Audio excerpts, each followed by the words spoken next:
start with the chair of the Select Committee, Harriet Boland. Thank you, Mr. Speaker. That is what we've heard from both Jeremy Hunt and Rachel Reeves on the autumn statement. Nothing mini about this particular budget. They won't be calling it a budget, but clearly we are addressing both tax issues and also spending. Interesting that the word tax cut was not used at all, as far as I can see in my notes, with Jeremy Hunt. But clearly, from what we're seeing from Rachel Reeves, she was saying never before have people had to pay so much tax and got so little back. Joining us in the studio to run the slide rule over what we've heard is our economics and business editor, Liam Halligan, and also Alistair Stewart still with us. Gentlemen, let's start to pull it apart. First of all, Liam, the big picture. Interesting, I thought, that the Chancellor took these OBR figures right at the top of his statement, bearing in mind, of course, that the big criticism of Kwasi Kwarteng was that he'd ignored what the OBR were warning about. And we've got recession and we've got very, very limited growth for the next 2 years. The slogan of this budget was, or autumn statement, was stability, growth and public services, according to Jeremy Hunt. Those OBR forecasts, as you say, they don't make for particularly pretty reading. Just to outline the detail, and we'll be doing this, viewers and listeners don't catch the numbers all immediately. Yeah, don't there's fret. lots of them. We'll talk about them at length and analyse them. But GDP growth of 4.2% this year, even though we're looking at negative growth in this quarter and the next quarter, that's because we had a big post-COVID bounce back in the first half of this year. But then a GDP contraction throughout the whole of next year, 2023, of 1.4%. That's a pretty big economic crunch. Yeah. The cost of living, according to the OBR, 9.1% average inflation this year, which suggests that inflation is going to remain in double digits for the few months that remain, falling to 7.2% next year. So still cost of living rises, ongoing price rises, at least until this time next year. And a price that could be paid with that, with a forecast of unemployment going up to nearly 5%, 4.9%, although maybe it will fall back into 2024. I thought that was quite eye-catching. I agree with you, Mark. It's nowhere near the sort of 10, 12% levels we saw back in the early 1980s, but still very, very significant. The other really big picture number that we've got to get our arms around over the next couple of hours here on GB News, the total fiscal consolidation, if you like, the combination of tax rises and spending cuts, is £54 billion in round numbers. Of that £54 billion, Mark, and again, we'll be outlining this over the coming hours, so people don't need to fret. Out of that £54 billion, £24 billion of that is tax rises, largely taken by windfall taxes, by the way. 14 billion of the 24 billion is windfall tax, and then 30 billion pounds of spending cuts. But crucially, my final point is those spending cuts weren't really outlined. It was all about slowing the rate of increase of spending rather than pointing at particular departments and saying you're going to get less money. And maybe those cuts will come after a general election in 2 years. We'll have to pull apart the fine print in order to see what's really going on. Right, so Rachel Reeves, Alistair, saying never before have people paid so much and got so little back. However, they have got something, and that is the inflation increases on benefits and the triple lock on the pension stays. And also capital spending in the main remains. Including HS2, which estimate value won't be very powerhouse. So that is important. And as Hunt said, that will add to the infrastructure. If we're going to try and grasp growth from somewhere,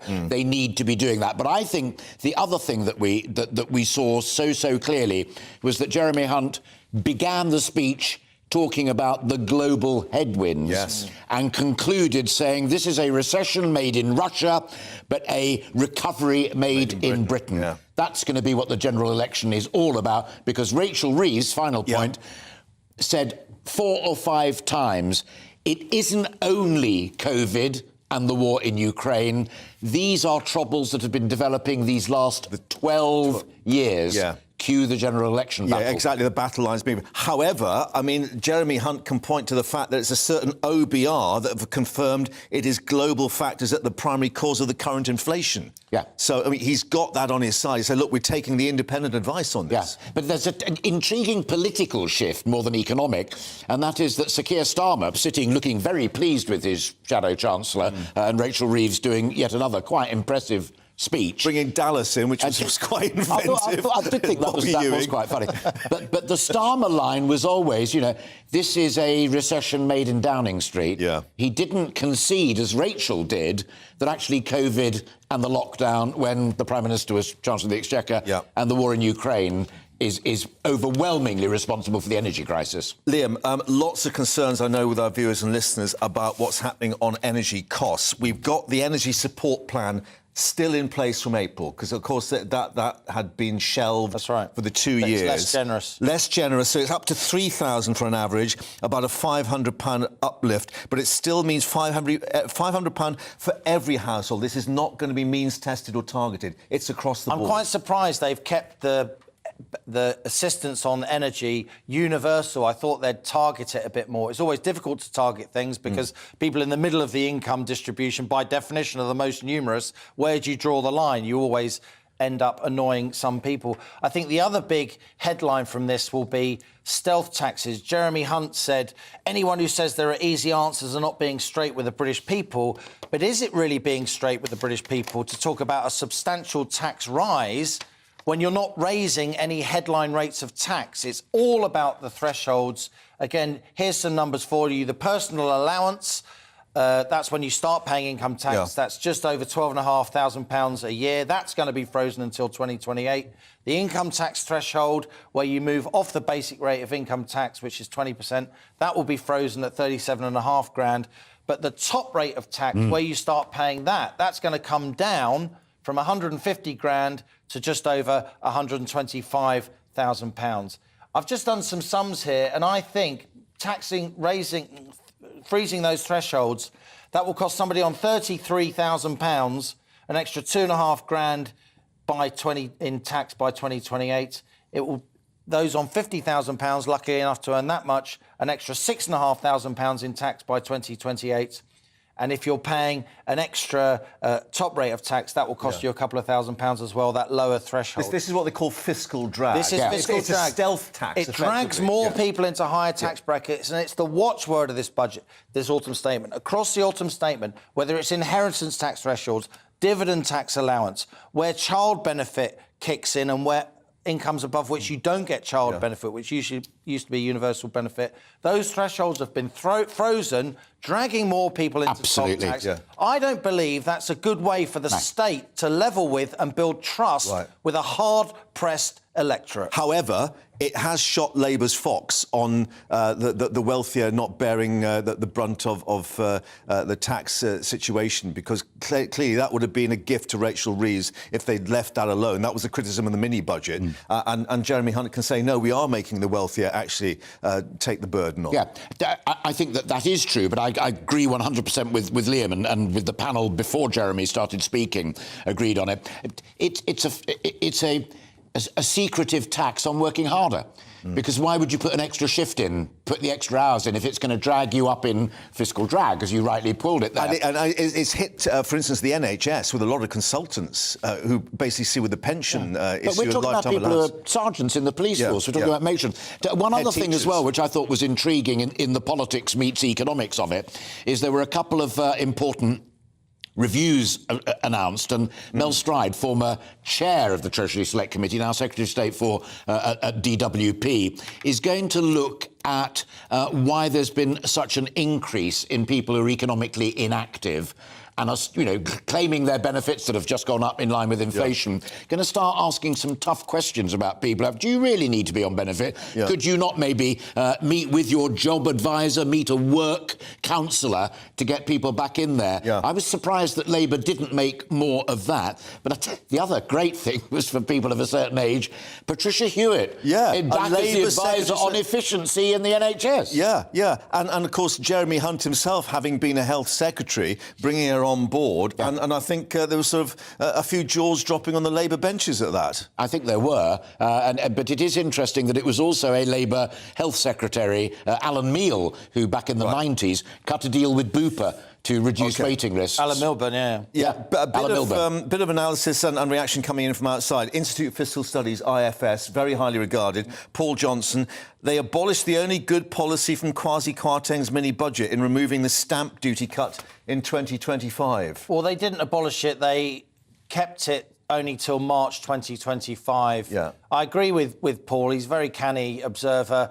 What they're trying to do, and this will, a lot of young people trying to buy houses, this will leave them even more dejected. I feel for them hugely. This will juice up the housing market in the run-up to now and March 2025 by trying to get more transactions going, bidding up prices before the stamp duty reductions that we saw under Truss and Kwarteng are then reversed. I don't think that's a wise thing to do. Another sort of headline-grabbing thing is that electric vehicles, which we're all meant to drive to show our virtue, even though they're very, very expensive, they currently don't pay road tax, Mark. From March 2025, they will pay road tax, by which time, I think this is a very optimistic estimate on behalf of the Chancellor, by which time he says over half the cars on British roads will be EVs. I don't see that happening. Yeah. Very quickly, the last headline before we break away for the news headlines coming up. The windfall tax is still there, and it's gone up 35% energy profits levy and another levy on the electricity generator. That's right. So windfall tax on energy exploration companies, the oil and gas companies. BP, Shell and so on. Up from 25 to 35%. That's increasing the windfall tax that Rishi Sunak himself brought in as Chancellor back in March. But also a tax on the energy generators. 45%, these windfall taxes will be in place until 2028. As I said at the outset, Mark, £14 billion of the £24 billion in tax rises is apparently going to come from these windfall taxes on energy companies, trying to push the pain, if you like, onto those businesses that don't vote. It could backfire. Sure.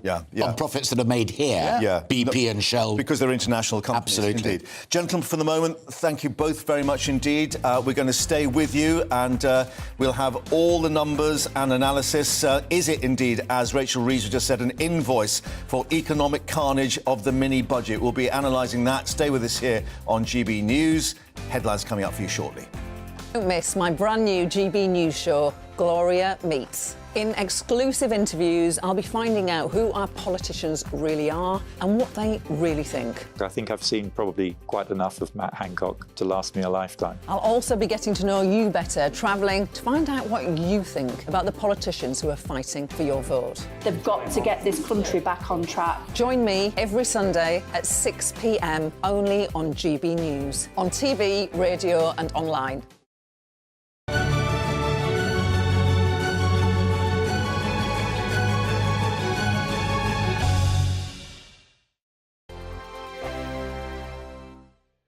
Monday to Thursday nights on GB News. At 6, it's Dubes & Co. 7 o'clock, Farage. At 8, join Mark Stein. And at 9, Dan Wootton Tonight, followed by Headliners. On TV, radio and online. This is GB News. Join my show Farage, 7 p.m. till 8 p.m. Monday through Thursday. And there you will get opinion, analysis, debate, and I'll cover stories that nobody else dares to touch. You've been cancelled. Join the club. Oh, my goodness, brilliant. And then for the last 15 minutes, talking pints. We're over a drink. We have a civilised conversation with someone. We very often disagree, but we do it in a grown-up way. Come and join me on Farage. We are GB News. And we'd like to say thank you to each and every one of you for helping our great nation find its voice. We're absolutely everywhere. Across England, Scotland, Wales and Northern Ireland. On TV, on radio and online. We're proud to be the People's Channel, Britain's news channel. On the Mark Stein Show, we cover the stories a lot of people are scared even to mention. The stuff that really matters with some of the world's biggest thinkers. Now is his opportunity to kind of take the steering wheel of history. Break away from the flop at 8 o'clock on GB News with the Mark Stein Show. Hello, I'm Michelle Dewberry and you can join me every weekday 6 till 7 on Dubes & Kerr. Me and my panel will get stuck right into the day's events and I can tell you, in fact, I can warn you, expect some robust debates, some strong opinions and perspectives from both sides of the fence. It's about you at home as well. I love to read out all of your comments, or at least as many as I can. So join me, Michelle Dewberry, Monday to Friday, 6 till 7 on Dubes & Kerr.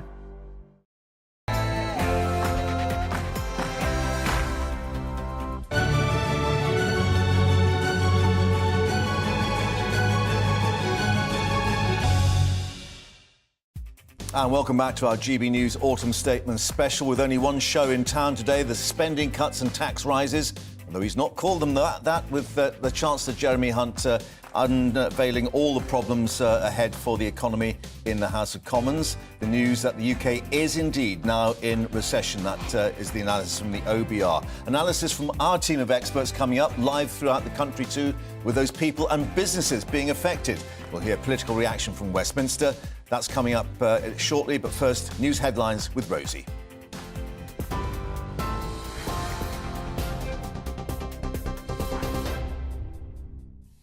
Good afternoon, it's 1 minute past 1. I'm Rhiannon Jones in the GB newsroom. The Chancellor's delivered his plans to get the economy back on track as he acknowledges the UK's already in recession. As part of his autumn statement, Jeremy Hunt has reduced the threshold for the higher rate of income tax from £150,000 to just over £125,000. The state pension benefits and tax credits will rise in line with inflation by more than 10%. He's also pledged to protect the pension's triple lock. Millions of households will pay more in energy bills from April, the typical bill rising from £2,500 to £3,000 as the government reduces the level of support. And energy firms will be hit with an expanded windfall tax of 35%, up from 25%. It's thought that could raise up to £14 billion alone. The Chancellor has vowed to protect the poorest and believes his plan will help rebuild the economy. Our priorities are stability, growth and public services. From April, we'll continue the energy price guarantee for a further 12 months at a higher level of £3,000 per year for the average household. With prices forecast to remain elevated throughout next year, this will mean an average of £500 support for every household in the country. I can also announce that we will fulfil our pledge to the country to protect the pensions triple lock. Well, following that statement, Shadow Chancellor Rachel Reeves accused the Conservatives of failing to learn from decisions made over the past decade. This government has forced our economy into a doom loop, where low growth leads to higher taxes, lower investment and squeezed wages, with a running down of public services, all of which hits economic growth again. And instead of learning from the mistakes of the last decade, they're simply repeating them. We need to break free from this vicious cycle of stagnation with fairer choices and a proper plan for economic growth. And GB News' economics and business editor Liam Halligan's outlined how the savings will be made for us. The total fiscal consolidation, if you like, the combination of tax rises and spending cuts is £54 billion in round numbers. Of that £54 billion mark, and again, we'll be outlining this over the coming hours, so people don't need to fret. Out of that £54 billion, £24 billion of that is tax rises, largely taken by windfall taxes, by the way. 14 billion of the 24 billion is windfall tax, and then 30 billion pounds of spending cuts. But crucially, my final point is those spending cuts weren't really outlined. It was all about slowing the rate of increase of spending rather than pointing at particular departments and saying you're going to get less money. In other news, in Ukraine, an agreement has been reached to extend the Black Sea grain deal by around 4 months. The deal, initially reached in July, eases Russian blockades on Ukraine's ports, which had been preventing the export of food and fertilizers. Ukraine plays an important role in global food supplies, previously exporting up to 6 million tonnes a month. UN Secretary-General Antonio Guterres has welcomed the decision. In the US, Republicans are projecting to have won a narrow majority in the House of Representatives. While the party's margin is slim, it may be enough to stall President Joe Biden's agenda for the next 2 years. It follows last week's midterm elections that many predicted to be a so-called red wave that failed to materialise, and Democrats will retain control of the Senate. Back here, flooding has caused major disruption on road and rail networks after heavy rain hit large parts of the UK. The Met Office has issued 3 yellow weather warnings to remain in place until tomorrow as the country faces what it's calling atrocious conditions. Motorists are being urged to stay off the roads, and forecasters are warning of possible flooding to homes and businesses. A 51-year-old man has been jailed for life for the murder of his ex-girlfriend, Katie Kenyon. Andrew Burfield will serve a minimum of 32 years. He claimed he'd accidentally killed the 33-year-old when throwing an axe following a bet with her. The mother of two's body was found in a forest in Lancashire. She'd suffered multiple head injuries. This is GB News. We'll bring you more as it happens now, though. It's back to Mark.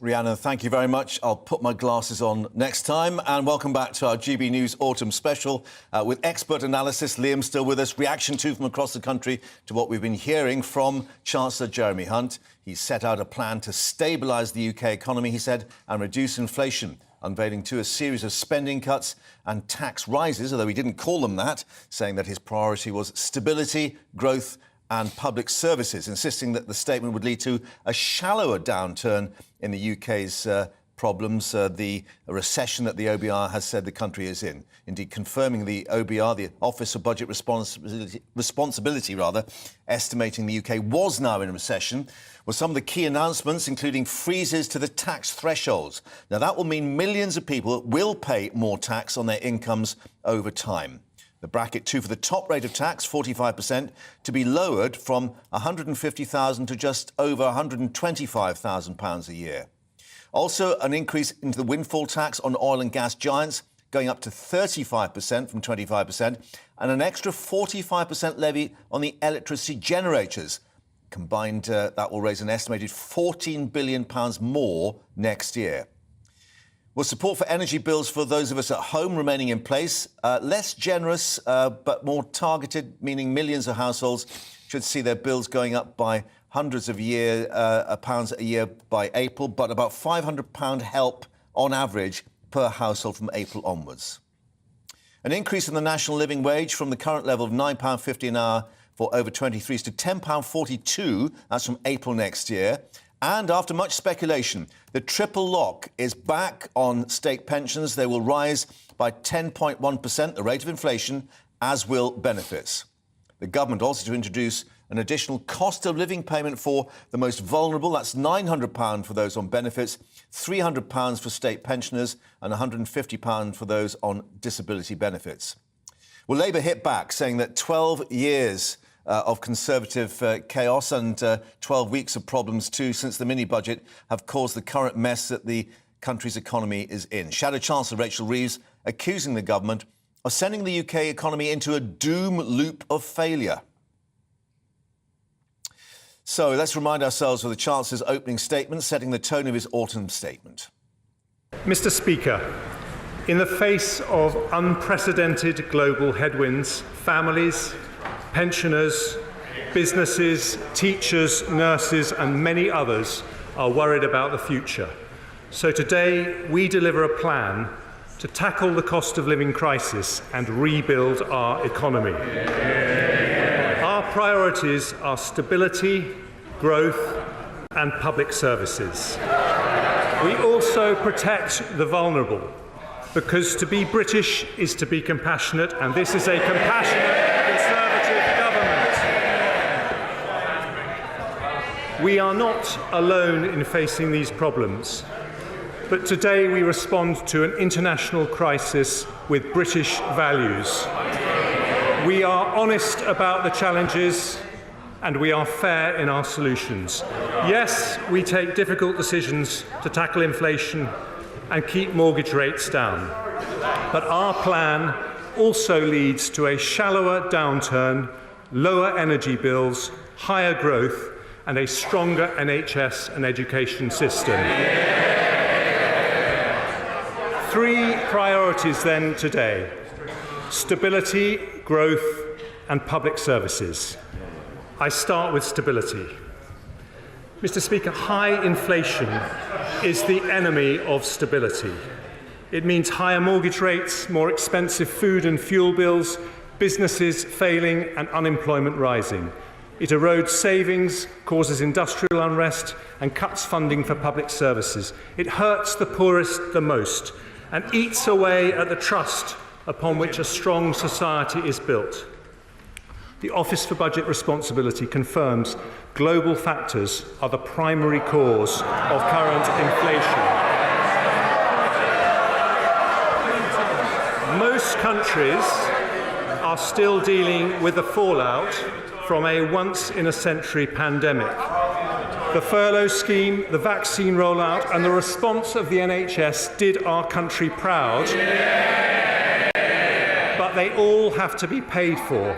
The lasting impact on supply chains has made goods more expensive and fueled inflation, and this has been worsened by a made-in-Russia energy crisis. So let's get analysis now with our political editor, Darren McCaffrey, joining us at Westminster. And Darren, of course, the Chancellor going on to say that was a recovery also being made in Britain in reaction to that line about Russia. But we're getting, I guess, the battle lines drawn for the next election. Rachel Reeves saying this was an invoice for the economic carnage of the mini-budget. Yeah, it was a pretty sobering speech, wasn't it, from the Chancellor? Here it is indeed, the Autumn Statement 2022. I think Jeremy Hunt, in many ways, would give Philip Hammond a run for his money in his dry delivery today, but maybe that was necessary given how difficult some of these decisions have been for the government and indeed how difficult they will all be for all of us. I think there's a few things, Mark, that stick out, if you like. First of all, the IFS in the last couple of minutes or so in reaction to the budget stating that real household disposable income, so the money that you and I have in our pockets after tax and everything else, is to fall more than 7% over the next 2 years. It will be the biggest fall on record and it will take down incomes to levels for about a decade, to 2013, i.e. everyone in the country pretty much is going to feel a lot worse off over the next 2 years. Again, how is that going to feed into the next general election? If people generally feel worse off under a government, particularly a government that's been in power for quite a long time, that will not necessarily play in their favour. I would add to this as well, coming from the right, if you like, is that also because of these decisions when it comes to taxation, that actually we're seeing the highest tax burden since 1948 on the country. Now, we had talked about under Boris Johnson it being the highest for 70 years. We're now going back essentially 80 years almost for the highest burden of taxation. There will be many within the Conservative Party who will feel very deeply uncomfortable about that. It was one of the big criticisms actually of Boris Johnson from the right. And in addition to all that, listening to Jeremy Hunt there and listening to Rachel Reeves, clearly the Labour opposition is trying to portray this as the Conservatives' fundamental problem, that this crisis has been created by the Conservative Party. Now, Jeremy Hunt had an answer in that, in suggesting that the OBR agreed that this was because of the pandemic and because of the war in Ukraine primarily. And it's the use of the word primarily there that is interesting, because I think irrespective of the facts and all of this, the perception now amongst a whole wave of voters is that lots of this mess is down to the Conservative Party. And again, yes, they can blame that on Liz Truss and Kwasi Kwarteng to a degree, but it is how much the Conservative Party can regain the ground on that will be proved crucial leading into the next general election. So this is very, very difficult stuff. One of the things the government, though, has done is put lots of those spending cuts, we've had the tax rises, but lots of those spending cuts to beyond the next election. That might help ease the pain a little bit, because actually public spending is due to increase over the next couple of years. But be in no doubt, how this is judged by the public, given some of the facts involved, is this going to make the Conservatives' chances of winning the next election any easier? At the moment, you'd have to say that seems a bit less likely, I would suggest. And the polls at the moment are pretty difficult for them. We'll see where they are in a couple of days' time. Yeah, and Rachel Reeves sort of indicating about the sleight of hand almost on council tax. As you were saying, we won't get much detail on the spending cuts perhaps until after next election, but certainly the indication are that council tax bills will also be rising pretty substantially. Yeah, indeed. And we got the sense that it'll be up to, obviously, individual councils to do that, but that again, will be a strain on families' finances. In addition to that, we know when we look at those spending cuts that clearly we think the NHS and education will be protected, but where will those cuts fall? Well, we know international aid, for example, is one of the early casualties. We know that target of 0.7% is not going to be reached, Mark. But you're right, lots of the detail hasn't actually been set out. I thought we got a sense of that when he talked about one of the things actually that many people did praise the Chancellor for today, about trying to make more of these decisions on a local level, where we've got these mayors around the country in places like Manchester and Birmingham and elsewhere, that there will be new ones in Suffolk and in Devon and in Cornwall. And then he was like, Jeremy Hunt, he suggested, oh, there'll be somewhere in the northeast of England. We haven't quite worked out where yet. Again, lots of this detail hasn't been pinned down, and there will be lots of questions for the government going forward. For the Labour Party, though, their argument on all of this is not just that this is a mess created by the Conservative Party, created in Downing Street, and that they've been in power for the last 12 years, and you cannot simply get away with trying to blame this on everyone else when you've been in control of the levers. But also their argument is that actually when you look at the windfall tax, it doesn't go far enough. It's not really going to generate as much money as it should. Capital gains tax, things like the non-dom status as well need to be tackled. Labour putting forward a pretty powerful economic argument, but again, it'll boil down to, I think, in reality, whether people feel worse off and whether, crucially, and this is where Labour have fallen down in the past, Mark, whether, crucially, people will trust Labour with the economy again. Right. Very, very quickly down, one more point, and that is that he indicated that the capital spending, the big projects, including HS2, that's still being funded. Now, we heard Esther McVeigh, GB News presenter and Tory MP, indicating that she would not vote for these tax increases if that spending on HS2 continued. Yeah, indeed, and this is where the problem for the government is. In some ways, it's all so terribly difficult and ghastly, I think, in many regards. It might be overwhelmingly so difficult that lots of Conservative MPs will find it difficult what to rebel on, because, you know, they could end up rebelling pretty much on almost anything. HS2 is pretty controversial within the Conservative Party. Government committed it's going to go ahead. It will go ahead with Labour votes. I've got no doubt about that, but it will be one of these issues, and there'll be many of them, that many Conservative MPs will feel pretty deeply uncomfortable with. Just a little bit of colour before I leave you, Mark, about what was in the chamber. First of all, as I say, you know, it wasn't the normal ruckus that you normally get around a budget. As I said, it was quite sober, quite dry. Lots of that down to Jeremy Hunt's delivery, I think, though his family were in the gallery watching on, interestingly, and also Boris Johnson and Theresa May in the chamber as well, but no Liz Truss. I wonder why. Yeah, OK. And Jeremy Hunt not even having a glass of whiskey to help him on his way either. Darren, for the moment, thank you very much indeed at Westminster. Let's get reaction now from around the country, starting with our news reporter Rosie Wright, who's at Debt-Free London. Rosie, it seems the government's not debt-free. How's the people been reacting there? Yeah, very good afternoon to you, Mark. Well, the reality is this charity, this organisation are supporting people on the very lowest incomes, people who are already in real financial difficulty. And one of the really key things they've said is that working families are often coming up to say, I'm in debt, I need help, I need support. Well, keenly listening to the claims that the Chancellor's just made is the Managing Director, Matt Dronfield, who joins me now. What for you are the key lines listening to that which might help people who are really struggling financially? Well, there's something in there around people that rent their homes, and good news around people that rent their homes from social housing associations and the cap on that. Unfortunately, though, we're in London today. We know in London nearly half of people rent their homes privately, so that cap's not going to impact them at all. Our service, Debt-Free Advice, helps 24,000 people a year. Now, housing costs are the biggest issue people come to us with. And with the evictions taking place just 8 weeks after you get that notice, we're really concerned that this is still not going to help them enough. What you are really dealing with, the front line of people who are not managing with the rising cost of living. What are the key components in people's daily lives, whether that's their energy bills or their rent, that are just becoming unaffordable? It's all those things. We're in a real pickle here, right? We've seen people's housing go up, we've seen their energy goes up, we see the entire cost of living. Your food shop has dramatically increased over that period of time. People that come into our service, the biggest things is all around the housing costs. It is your rent, it is your mortgage, and it is your utility bills. One of the things that has been concerning us for the last few months is that we haven't yet seen people come to us with an increase in their gas and electric bills, as you might expect. But for us, our customers come to us from housing associations or local authority housing, which means they're often on prepayment meters. So what we're concerned about is that they might be choosing to self-disconnect. What we have seen is a massive increase of the number of people coming to us with water utility bills as debts, because you can't be on a prepayment meter for that. And as we go into the colder months, we're concerned about the number of people that aren't going to be able to keep their families warm this winter. What the Chancellor will say is, look, we're going to rise benefits in line with inflation. And earlier when I was here, I was speaking to one of your clients who's on a form of disability payment from the government. And they'll say, look, we're going to do means-tested benefits payments.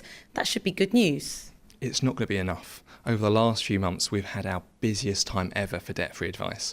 Just last Tuesday, we saw 411 inquiries come into our service in one day. Now, typically, for the size of the team that we've got, we'd expect to see that over a period of a month. Now, whilst there was some snippets of good news in today's announcement, I don't think that's going to be enough to slow the dramatic increase in people needing to access our service. The reality is, the Chancellor will say, look, we're in a recession. There just isn't the money to go around. Are there other alternatives of where they could cut costs elsewhere if you're saying there is critical need right here? I think we need to try harder. When there's families that can't feed their family during this winter, they can't heat their homes, we're going to see an increased number of deaths over winter, and that is preventable. As I said, the number of inquiries come to our service and we can signpost them to food banks. But is that the country that we want to live in? We need to help people. We need to help people now. Today, we're changing our service from Debt-Free London to Debt-Free Advice, because we've seen not only the increase in number of people coming to us for our services here, but across the country.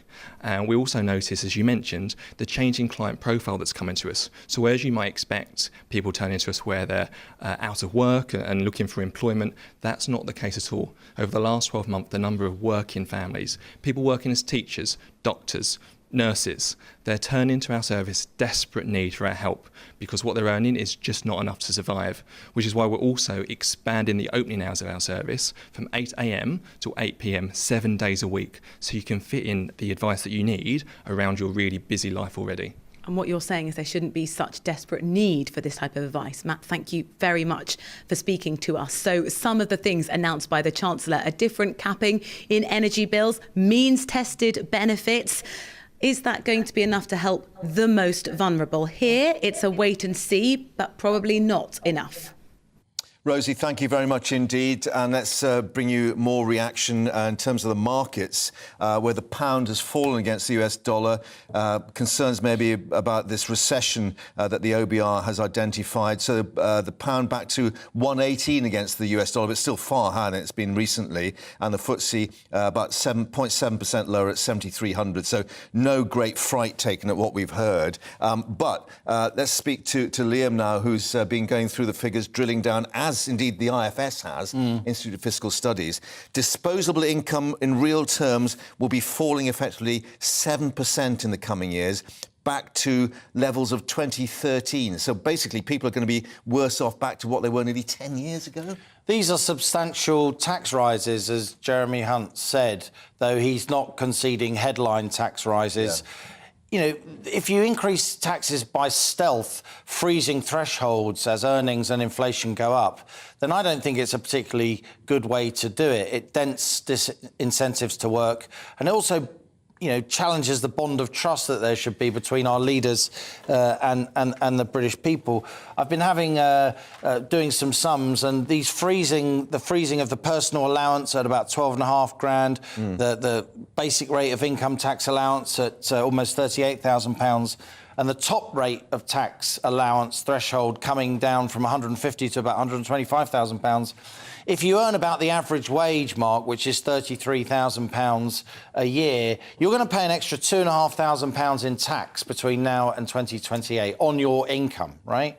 And then if you're lucky enough to earn £50,000, you're going to pay an extra £6,500 of tax between now and 28. Not per year, but between now and 2028. So my concern, and I've said this for weeks and weeks and weeks, my concern is that if you dent people's incomes at these average levels of income, frankly, to this degree, and across the board, as the IFS says, by so much, you're going to slow the economy down. We were talking to Lord Marland earlier, a very distinguished business leader, former Treasury of the Conservative Party, former minister, and he was saying, you know, honestly, given that he's talking about his own party, he was saying that a lot of people in business that he knows, they're on what they call, Mark, an investment strike. They're not putting any more money into the economy. They're not building new factories and so on until this thing settles down and until taxes start to fall. Yeah. We were at a 70-year high in terms of the tax burden before today, and the tax burden just got higher. Yeah, back to figures, as Darren was saying, last seen in 1948, in terms of the overall tax burden. Yeah.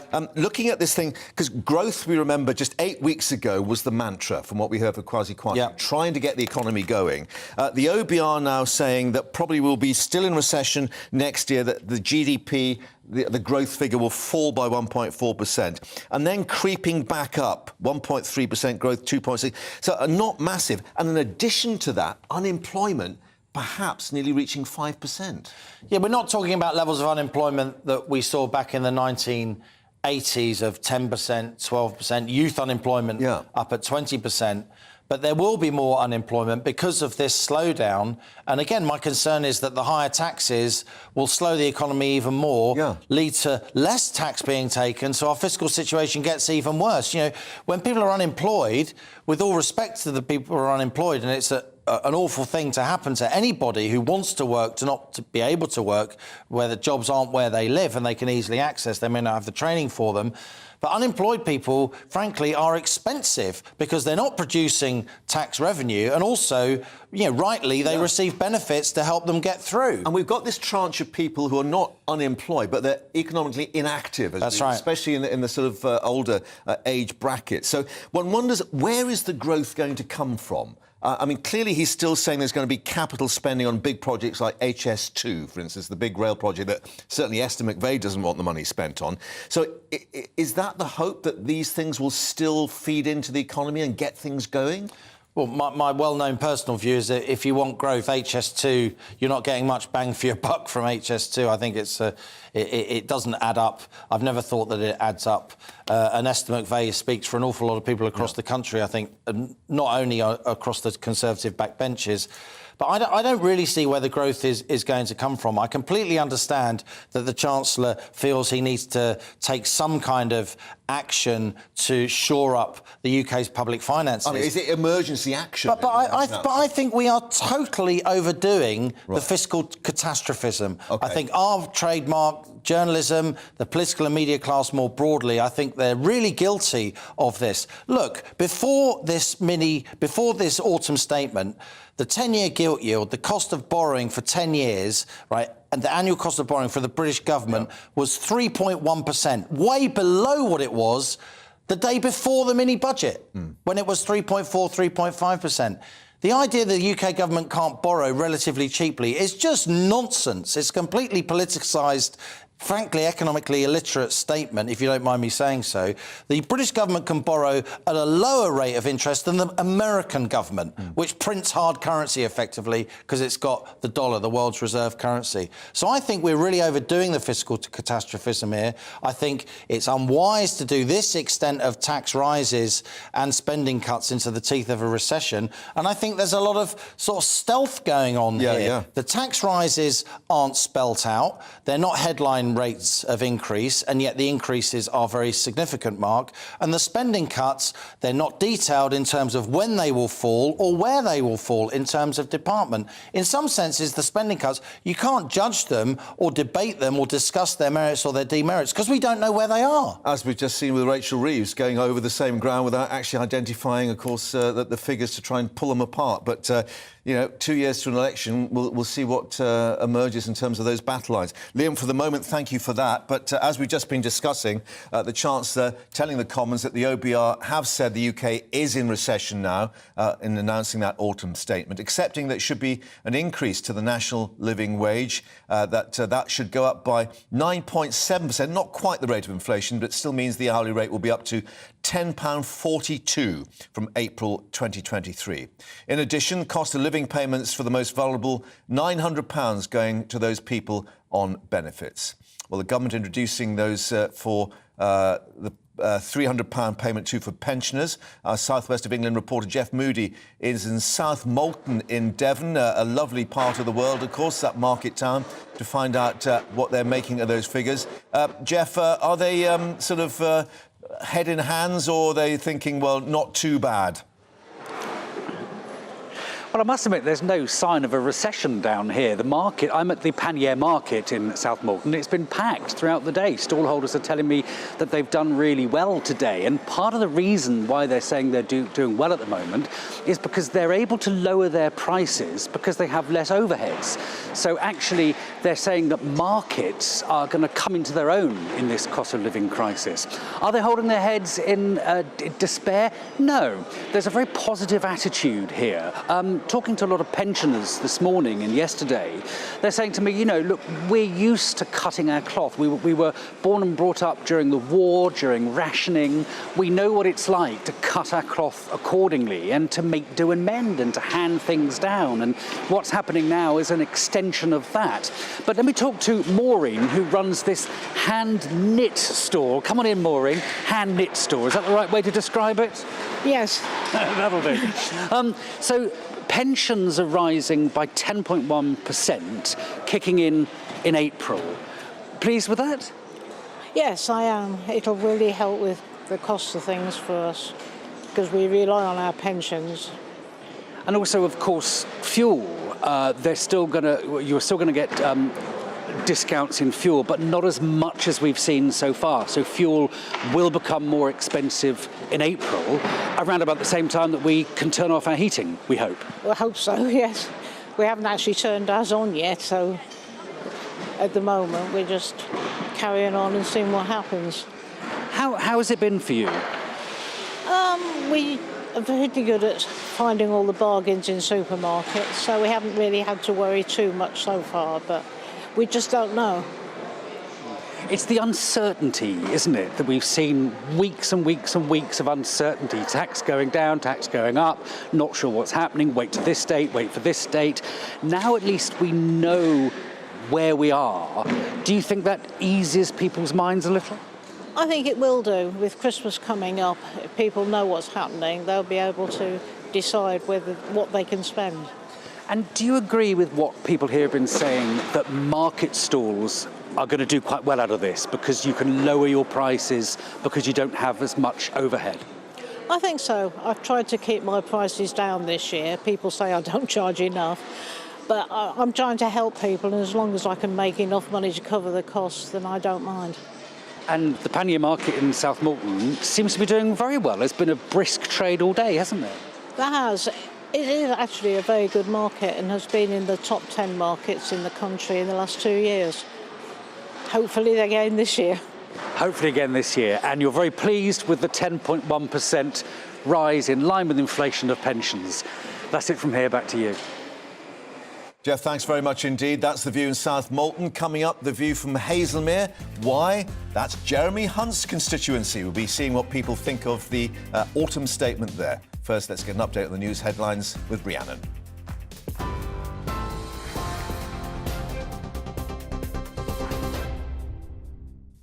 Mark, thank you. It's 1:34, your top stories from the GB Newsroom. The Chancellor's delivered his plans to get the economy back on track as he acknowledges the UK's already in recession. As part of his autumn statement, Jeremy Hunt's announced a reduction in the 45p tax rate. The state pension benefits and tax credits will rise in line with inflation by more than 10%, and an average household will pay up to £3,000 in energy bills from April as the level of government support is reduced. But the Chancellor has vowed to protect the poorest and believes his plan will help rebuild the economy. Families, pensioners, businesses, teachers, nurses and many others are worried about the future. So today we deliver a plan to tackle the cost of living crisis and rebuild our economy.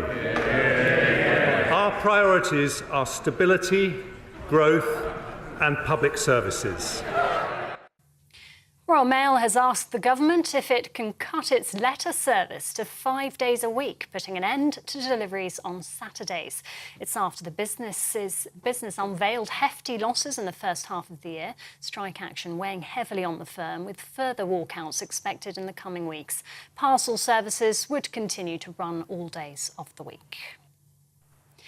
And Security Minister Tom Tugendhat has been banned from driving for 6 months after he was caught using his phone at the wheel. The former Tory party leadership hopeful was stopped by police in April in southwest London. At Westminster Magistrates Court this morning, he was given a £1,000 fine and 6 points on his licence. He's already had 6 points from other offences, which led to the ban. TV online and DAB Plus Radio, this is GB News. Don't go anywhere. Mark will be back in just a moment.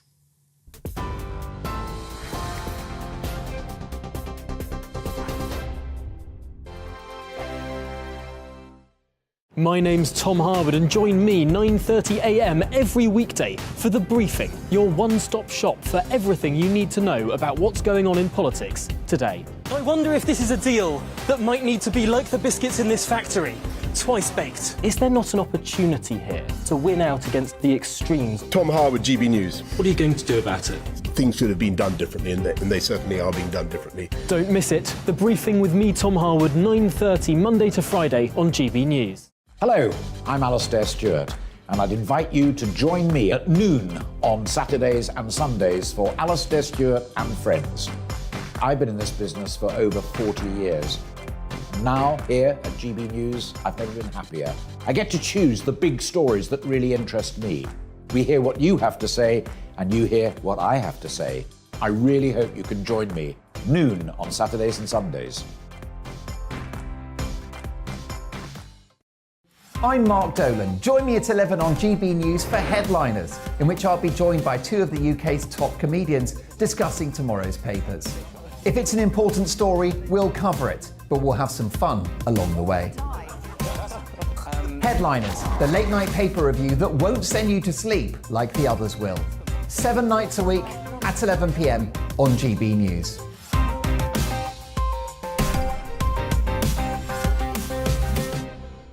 We are GB News, and we'd like to say thank you to each and every one of you for bringing us your conversations, for helping our great nation find its voice. We are here for you on radio, television, and online, across England, Scotland, Wales, and Northern Ireland. It's not the BBC, you actually get your facts right. We are proud to be GB News, the People's Channel, Britain's news channel.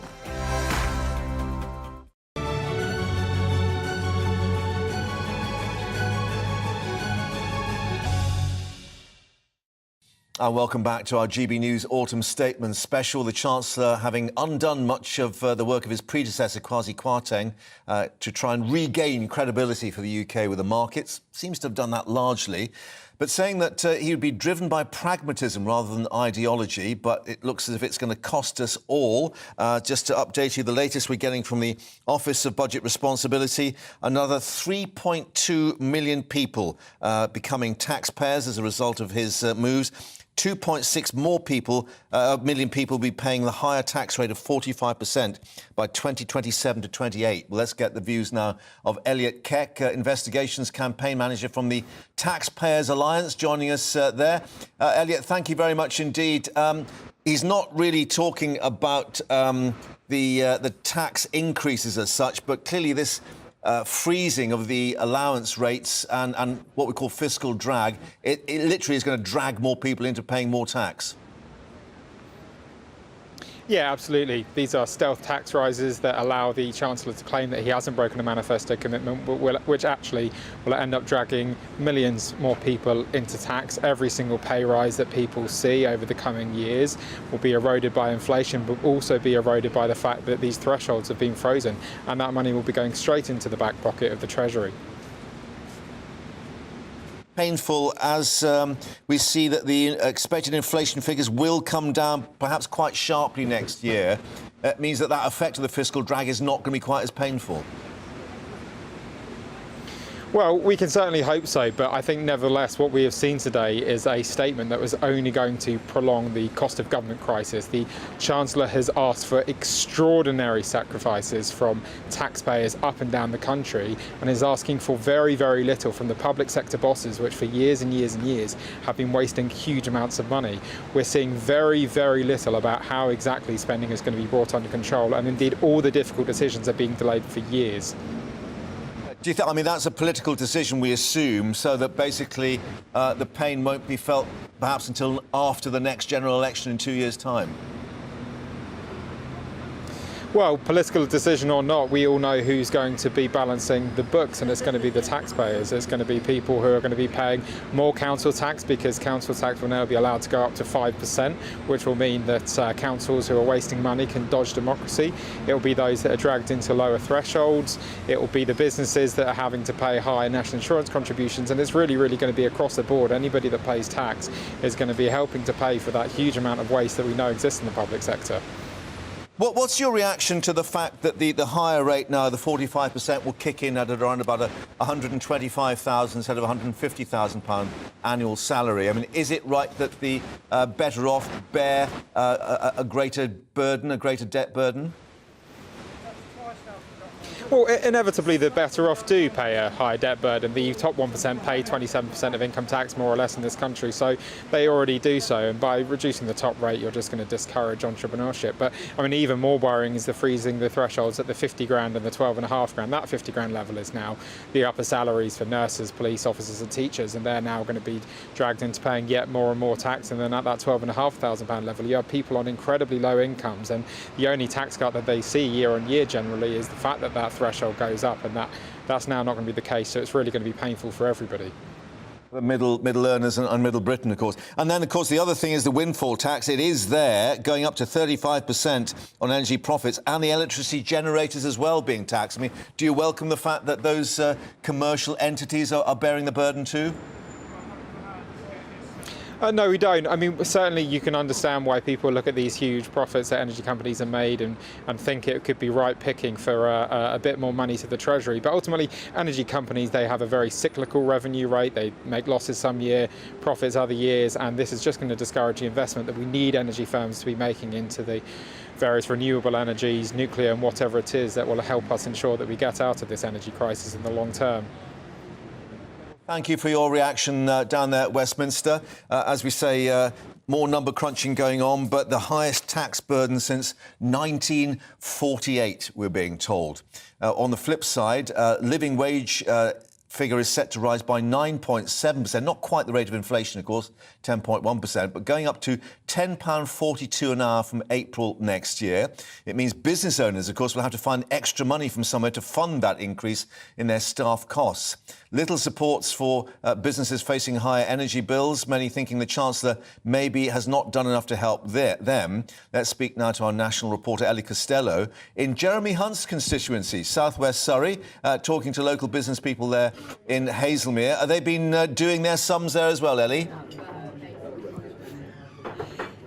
Yes, good afternoon to you, Mark. And we've been here live in Hazelmere watching that autumn statement. And it has been a really fascinating place to be because it is Jeremy Hunt's constituency. He's been the MP here since 2005. So we had GB News up on the screen in this cafe. All eyes were on their MP, Jeremy Hunt, when he stood at the dispatch box giving that autumn statement. So we're now going to get some reaction from local business owners about what they think of that statement. Did it go far enough? So I'm delighted to introduce Craig McGowan, who is president of the Chamber of Trade and Commerce, who joins me now. We were watching that together, weren't we, Craig? And you were making us laugh this morning because you were saying, look, this isn't going to be half as bad as you're all thinking. You had a very positive mindset this morning. How do you feel now, having watched it? I think I stand by what I said this morning. I don't think it is as bad as it was being painted. Listen, life's difficult at the moment as it is. Everyone's suffering, though not as much as the people of Ukraine are suffering at the moment. So, yeah, I think it could have been a lot worse. And I did want to ask you about the business rates, because there were a number of steps announced to help business rate payers, weren't they? A package worth £13.6 billion. What's your reaction to that? wonderful. Very, very welcome indeed. It'll help to offset the additional costs incurred with the increase in the living wage, but I think it's as much as small businesses could have expected from the budget in the current circumstances. I wanted to ask you, Craig, about the word compassion, because during that statement there, we heard Jeremy Hunt talk about compassion several times. Now, you know the man very well. He's been the MP here since 2005. You've met him on several occasions. Give us some insight into what you think he meant by that, and why did he keep saying that word compassion? I think it's the nature of the man, actually. He is like that when you meet him. And his years as health secretary, visiting hospitals, rolling his sleeves up and getting involved, taught him the word compassion and what it means. And I think he's learned from that and taken it into the way he carries out his role now. The Office of Budget Responsibility, we heard from Jeremy Hunt there, says that the UK is entering recession, if not already in one. Did that surprise you at all? And what are your concerns about how that will impact businesses? Because you represent so many local businesses here in Hazelmere. The word recession it frightens any small businessman. I think most of us knew that we were in recession or about to enter it. Yeah, it brings with it worries, but small businesses are adaptable, and I'm sure they'll work their way through it and come out stronger at the other end. You've got a very British attitude, haven't you, Craig? He's very much like, we're just going to tighten our belts and we're going to get on with it. That's definitely the way that you feel. And certainly, Mark, that is the sense that I'm getting here in Hazelmere, speaking to local people here. The general reaction to that autumn statement is that it's not half as bad as they expected, potentially the best it could be considering the circumstances. And there is that level of acceptance, as you so rightly say, Craig, that we are now in a recession and the next few months are going to be incredibly challenging. Stiff upper lip of Hazelmere, but they still like their MP, which is good news. Jeremy Hunt's constituency, of course. Thank you very much indeed for that. More to come, of course, from southwest Surrey. But let's head up now to Birmingham, because we can actually speak to Rhian Smith, who is manager at a pawnbroker's, the Keeley Ann's Pawnbrokers there, a family-run business. Thank you very much indeed for joining us and bringing us your aspect of this, because many people have been having to get rid or pawn their treasured possessions, family possessions, just to make ends meet. What sort of things have been coming in there? We get all sorts, really, from jewellery, electrical items, iPads, anything of value, really, that people can scrounge from around their home and bring to us to raise some cash. Why they're having to do this? They're literally having to, try and make ends meet week to week. Yeah, a lot of people always have this idea that they're trying to buy nice things. They're not. It's a simple idea of putting the gas on, feeding their children, heating their homes, and just getting on day to day by just normal bills. And how are you able to help them? What sort of funds can you actually provide for these people, and over what sort of period? So loans start from around £10 and go up from there. Most of our customers will come in asking for as simple as £10 to £100. We do it over a 7-month period with interest around 10% per month. But again, it's just we are just a lifeline for people. We do see a lot of customers come in every day. And are people able to come back and reclaim their possessions, or are there horrible stories where people lose family heirlooms because they just can't repay you? We are a family business. We are quite lenient with how people pay. We try and bend over as much as we can for people to pay these back monthly. So basically how it works is they have a 7-month period on jewellery. If they can't afford to get it out within the 7 months, they just pay the interest and then they renew their ticket for a further 7 months. So you give them a helping hand? Yeah, we are a helping hand to a lot of people in the community. Yeah, I don't know if you managed to sort of look at the various figures that Jeremy Hunt put out there, but I mean, what's your reaction to what you've heard today and what might be happening in the months ahead? I think it's going to be quite tough for quite a lot of people, but it's been tough for a lot of people for a long time. I don't think it's going to change dramatically, but people are always going to struggle, unfortunately, and I don't think it's going to make it much better. OK, well, let's hope people can manage to make ends meet there in Birmingham. Rhiannon, thank you very much for bringing us the view there. Keely-Ann's Pawnbrokers, that family business in Birmingham. Thanks very much indeed. Now, let's move further across to the East Midlands. Our reporter Will Hollis there watching the statement with the owners of the Horse and Jockey pub in Stapleford in Nottinghamshire. Raising a glass or drowning their sorrows there, Will? Yeah, well, I think we're just enjoying quite a nice beer in quite a nice pub here in Stapleford. Of course, we were watching for that hour or so that the Chancellor was talking. We've been hearing from all sorts of different people from all sorts of ways of life. And I've got Damien McGrath here, who's been in the pub trade for about 10 years or so. You've had this one for about 11 years. What did you hear in there that you liked? Was there anything that you did like? No, I was hoping there might be a bit more for us, but I didn't actually hear of anything that was going to benefit us going forward. So we made a bit of a checklist. There was obviously a hell of a lot in there. Not so much that was of concern for us in the pub trade.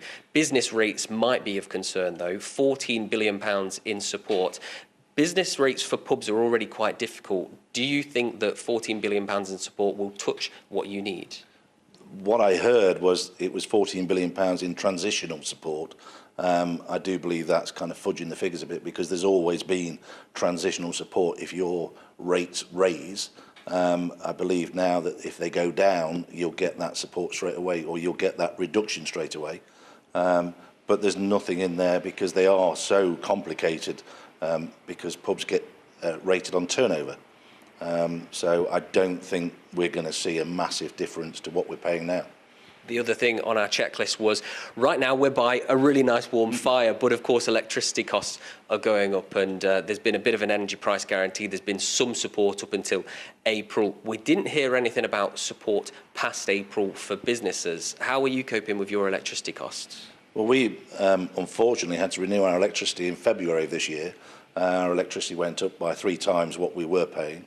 And because the support doesn't come in until April 2022, we don't get it. So we're paying 3 times more for the electricity, and we're not getting any benefits from anybody. And then finally, we made a little note about, obviously most people would agree that the living wage going up is good for society. Most people would think it's a good thing for workers, particularly in jobs like this. What does it actually mean for a business, though, having an extra quid or so on a living wage? It doesn't really affect us that much, because we already pay in excess of that to our staff, because we appreciate the hard work they do, the hours they do. It's a very difficult job in most circumstances.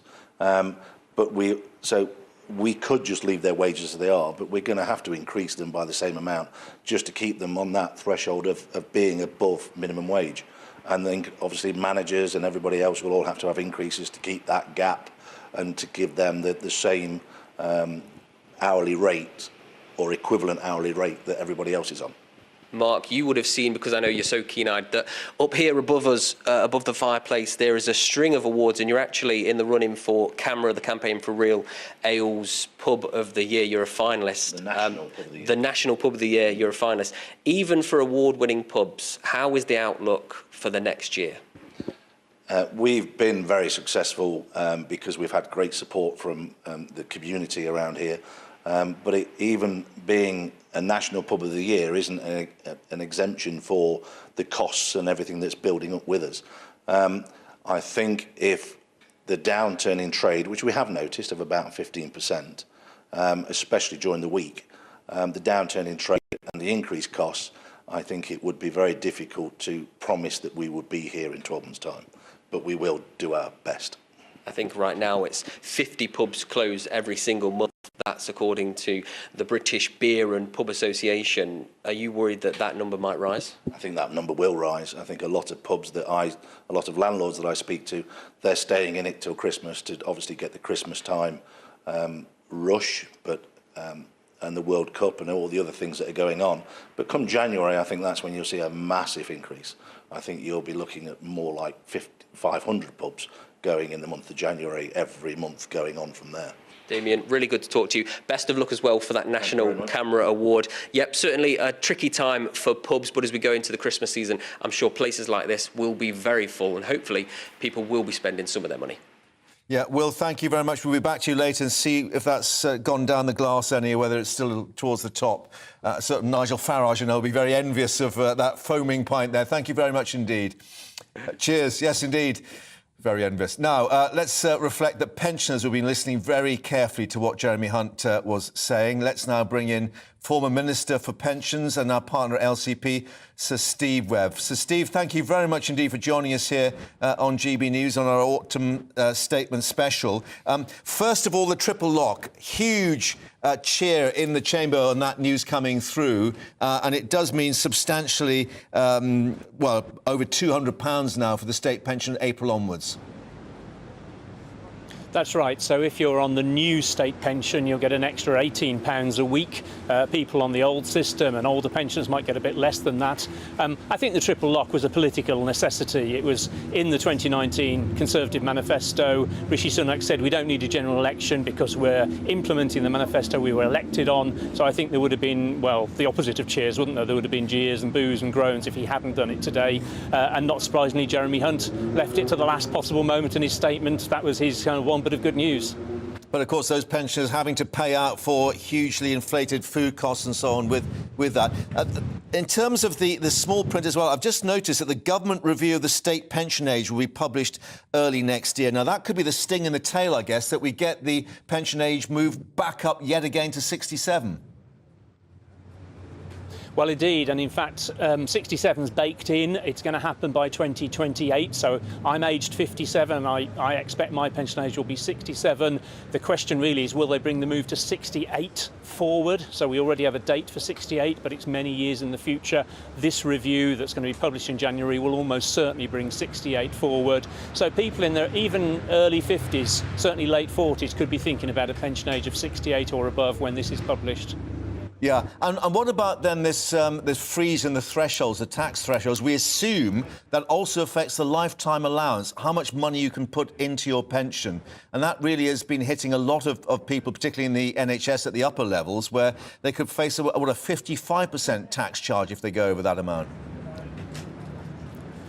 That's right. So if you have lifetime pension wealth worth just over £1 million, you start to get extra tax bills. He actually was silent on that, so we know it's frozen until 25, 26. He didn't actually say that was being extended. I think they're reserving their position. But even with that freeze, when inflation's double digit, it does mean that people are going to be put off pension saving, or, as you say, some doctors might perhaps retire early. So all these stealth taxes, these freezes, they sound innocuous. They almost don't get a mention, but they really do bite. And is it the case that perhaps the government is still seeing that the private pension sector particularly as a soft touch in terms of eking money away from them? Yes, I think once you've decided not to increase headline rates of tax, once you've done all the freezes, you look at something like the cost of pension tax relief, and the Treasury puts it at tens of billions of pounds, and you think, well, nobody understands it. Your average voter, your average earner isn't affected by these limits. We'll shave another £500 million here, another £1 billion there, and as they say, soon you're talking serious money. Yeah. Now, of course, politically, you were a member of that coalition government, and clearly there were voices suggesting that austerity with George Osborne wasn't the right way forward. How are you reading this next 2 years now, and what will happen up to the election? I think the big difference between the 2010 to 2015 period is, although there were spending cuts, two other things were quite benign. One was interest rates. So if you had a mortgage, they were close to, interest rates were very, very low. Inflation was also very, very low. So in a sense, the hit of austerity was much less severe then. But now you've got austerity effectively increasing the tax burden on top of inflation, on top of high mortgage rates. And that's really why the OBR are today saying a real hit on living standards this year and next year, and that's the backdrop to the next general election. Yeah, we've got the OBR statement coming. I think they're releasing their details at the moment. But, sharply downgrading the economic growth forecast. I mean, where do you see that the growth could actually come from to lift us out of this? Well, it's very hard if government's reining back on spending and consumers are reining back on spending as well, because, they haven't got much to spare when they paid increasing bills. That really is why we're going to have what they seem to be saying is a quite long but shallow recession. So there isn't much sign of growth in the next year or two. The hope really is that the finance is getting balance, the tax revenues come in, borrowing comes down, and then at that stage we get the growth. But of course that's when Jeremy Hunt then really kicks in with his public spending squeeze. So it's not looking very rosy on the growth front for years to come. Yeah, and I guess the other aspect then is what the Bank of England does in terms of interest rate policy to try and squeeze inflation going alongside that. Although I guess many pensioners who've got various savings accounts may think, well, yeah, another 1% maybe is very, very welcome. Well, certainly on the savings side of the equation, at long last, savers are getting better rates. That's still way below inflation. If you're getting 2 or 3% on a savings account and inflation's 11, you're still sharply down. So I think pensioners in particular next April, they'll welcome the pension rise, but frankly, the energy price cap for most pensioners won't be fully protected, so they'll need more money for that. And the £66 a month we've been getting at the moment towards the energy bills will stop. So in many ways, the pension rise could be more or less wiped out just by energy bill costs alone. So I think, the squeeze on pensioners will go on. OK, so Steve Webb, thank you very much indeed for joining us here and bringing us your expert analysis. Much appreciated. Thank you very much. Well, as we said, more coming up from the Office of Budget Responsibility. They're actually marking the Chancellor's homework, as one Tory MP put it. Let's see whether it's a see me after school. First, let's get the headlines with Rhiannon.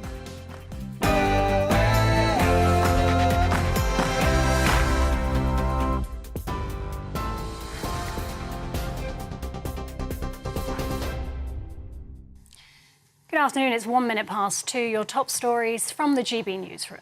The Chancellor's delivered his plans to get the economy back on track as he acknowledges the UK's already in recession. As part of his autumn statement, Jeremy Hunt has reduced the threshold for the higher rate of income tax from £150,000 to just over £125,000. The state pension, benefits and tax credits will rise in line with inflation by more than 10%. Millions of households will pay more in energy bills from April, the typical bill rising from £2,500 to £3,000 as the government reduces the level of support. And energy firms will be hit with an expanded windfall tax of 35%. The Chancellor's vowed to protect the poorest and believes his plan will help rebuild the economy. And we can cross live now to the Office for Budget Responsibility in central London as it publishes its latest forecast for the UK economy and public finances. One relatively minor consequence of this disruption is a shorter EFO document than usual. Specifically, we've had to keep the document to 63 pages, rather than the 200 plus that we usually produce. While some of you may regard this as an improvement, I can assure those of you who might be concerned about a loss of transparency that the wealth of spreadsheets and databases that accompany a full-length EFO will still be available on our website, many of them today, and the rest to follow over the course of next week. And I can also assure you that all of the analysis, conclusions, and numbers behind those charts and graphs you see in the document continue to represent the independent judgments of Andy, David, and myself. Let me now turn to the content of our latest forecast, starting with 3 key developments that explain most of the changes in the outlook since our last forecast in March.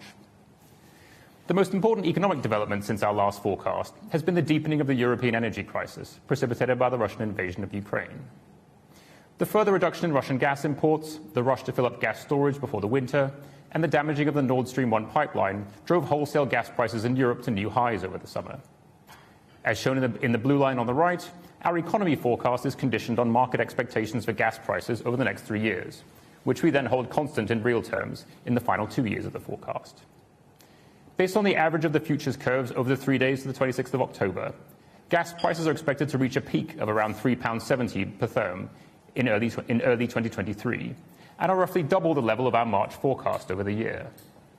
Prices then fall back to around £1.90 per therm in the mid-2020s, which is still 4 times higher than we were used to before the pandemic. The government's energy price guarantee limits average household energy bills to £2,500 this winter and £3,000 next winter, insulating households from the even larger increases in energy bills that they would have faced. A similar scheme that limits the increase for energy costs for businesses is in place until March. However, these schemes do not change the price of energy in the medium term, so sustained high energy prices act as a drag on productivity and potential output, as we explored in our fiscal risks report over the summer. As inflationary pressures have built up, market expectations for the rise in the Bank of England's policy rate, shown on the left, have also risen, from a peak of around 2% in our March forecast, shown in green, to around 5% in the print of the curve used in our latest forecast, shown in blue. As you can see from the chart on the right, longer-term interest rates on UK government debt have also risen dramatically and are now 2 to 3 times higher than we expected in March.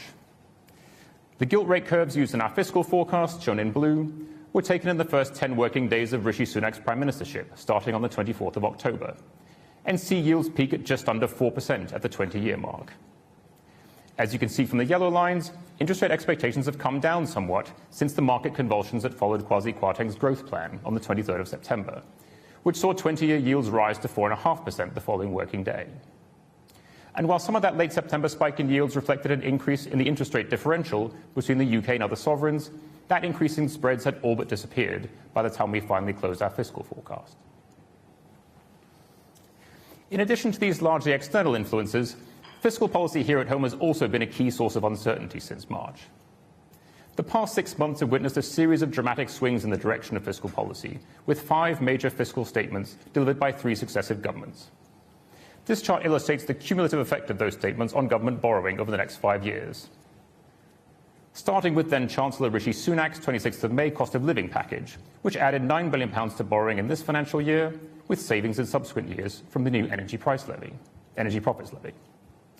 Fast forward to the 8th of September, and then Prime Minister Liz Truss's original energy price guarantee and equivalent support for businesses added £70 billion to borrowing over the next 2 years.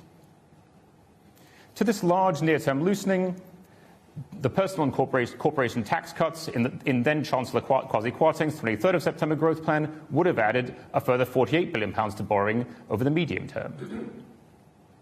But almost all these tax cuts were reversed in Chancellor Jeremy Hunt's statement of the 17th of October, with the main survivor being the ditching of the health and social care levy, which brought the net medium-term loosening down to £21 billion by 2027-28. And finally, today's autumn statement delivers a further package of net tax rises and spending cuts, which reduce borrowing by £62 billion by 2027-28. And taken together, and including their indirect effects via the economy, the net impact of this series of announcements and reversals has been to add over £40 billion to borrowing this year, and then take almost £40 billion off borrowing by 2027-28. Those 3 big movements in energy markets, interest rates and government policy since March all have big implications for the economic and fiscal outlook over the next 5 years. And let me start with their implications for inflation. We now expect inflation to peak at 11.1% in the 4th quarter of this year, driven by higher global energy and food prices in particular. That's 2.5 percentage points higher at its peak than we forecast back in March, but the peak is 2.5 percentage points lower and 1 quarter earlier than it would have been without the energy price guarantee, as illustrated by the dotted line on the chart. Inflation is then expected to fall back sharply over the course of the next year and is dragged into negative territory in the middle of the decade, before returning to its 2% target by the end of the forecast period. But in the near term, inflation far outpaces growth in nominal wages, which are expected to grow by 6% this year and 4% next year. This drives historically large falls in per-person real disposable income, which dropped by a cumulative 7% over the 2 financial years to 2023-24, wiping out the last 8 years of improvement. OK, so this is the OBR statement marking the Chancellor's homework, as one Tory MP reflected. It's a bit dry, but it's very important because it is the OBR that has identified that we are in recession and likely to be for the next year as well.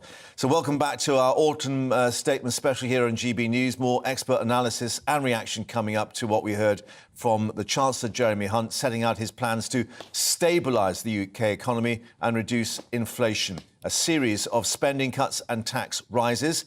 Well, the Chancellor said his priority was stability, growth and public services, insisting that all that would lead to a shallower downturn in the economy. Also confirming, though, as we just heard from the OBR, that the UK was in recession. However, this is the pain. In the last few minutes, the Treasury itself, the government, acknowledging that that autumn statement will see around 55% of Britain's households worse off, the highest tax burden since 1948. Well, earlier we heard the Chancellor delivering that statement to pledge higher taxes, with tens of £billions being raised, and spending cuts too. To break down what it means in detail, Liam is here with On the Money.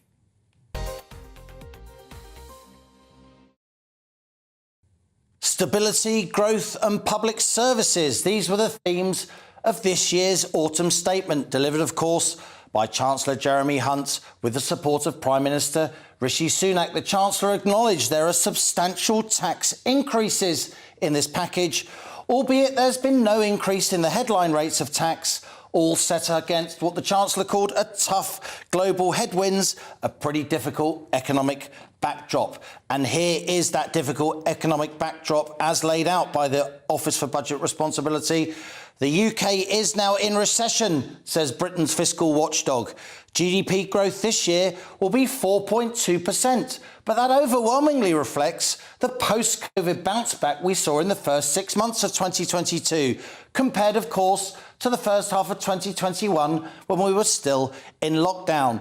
But economic contraction is now happening this autumn, and that's why it will continue into next year, with GDP contracting by 1.4% in 2023, says the OBR. That's roughly similar to the downturn that we saw back in 1991, and it's about a third of the downturn we saw after the global financial crisis in 2008. Cost of living squeeze, that will continue, says the OBR. Price rises will be ongoing. We're going to see inflation during 2022 averaging 9.1% for the year as a whole. It will slow to 7.2% next year. That's still historically pretty high, with the prices of goods and services that we rely on increasing into next year as well. The big economic picture here as a result of this autumn statement, there'll be a fiscal consolidation of £54 billion over 5 years. That's split £24 billion of tax rises and £30 billion of spending cuts. The tax rises, though, they're largely what the government's opponents would call stealth taxes. What we're seeing is tax thresholds being frozen until 2028. The personal allowance, after which you start paying income tax at 20%, that's going to be frozen until 2028 at £12,570. The higher rates will be frozen at £50,270. The top rates will be lowered, so you start paying 45% after £125,000 of earnings just over, rather than £150,000. I've done my sums, and it strikes me that if you earn £33,000, the average wage, you'll be paying an extra £2,500 in income tax by 2028. And if you earn over £50,000, you'll be paying an extra £6,500 in tax by that same year.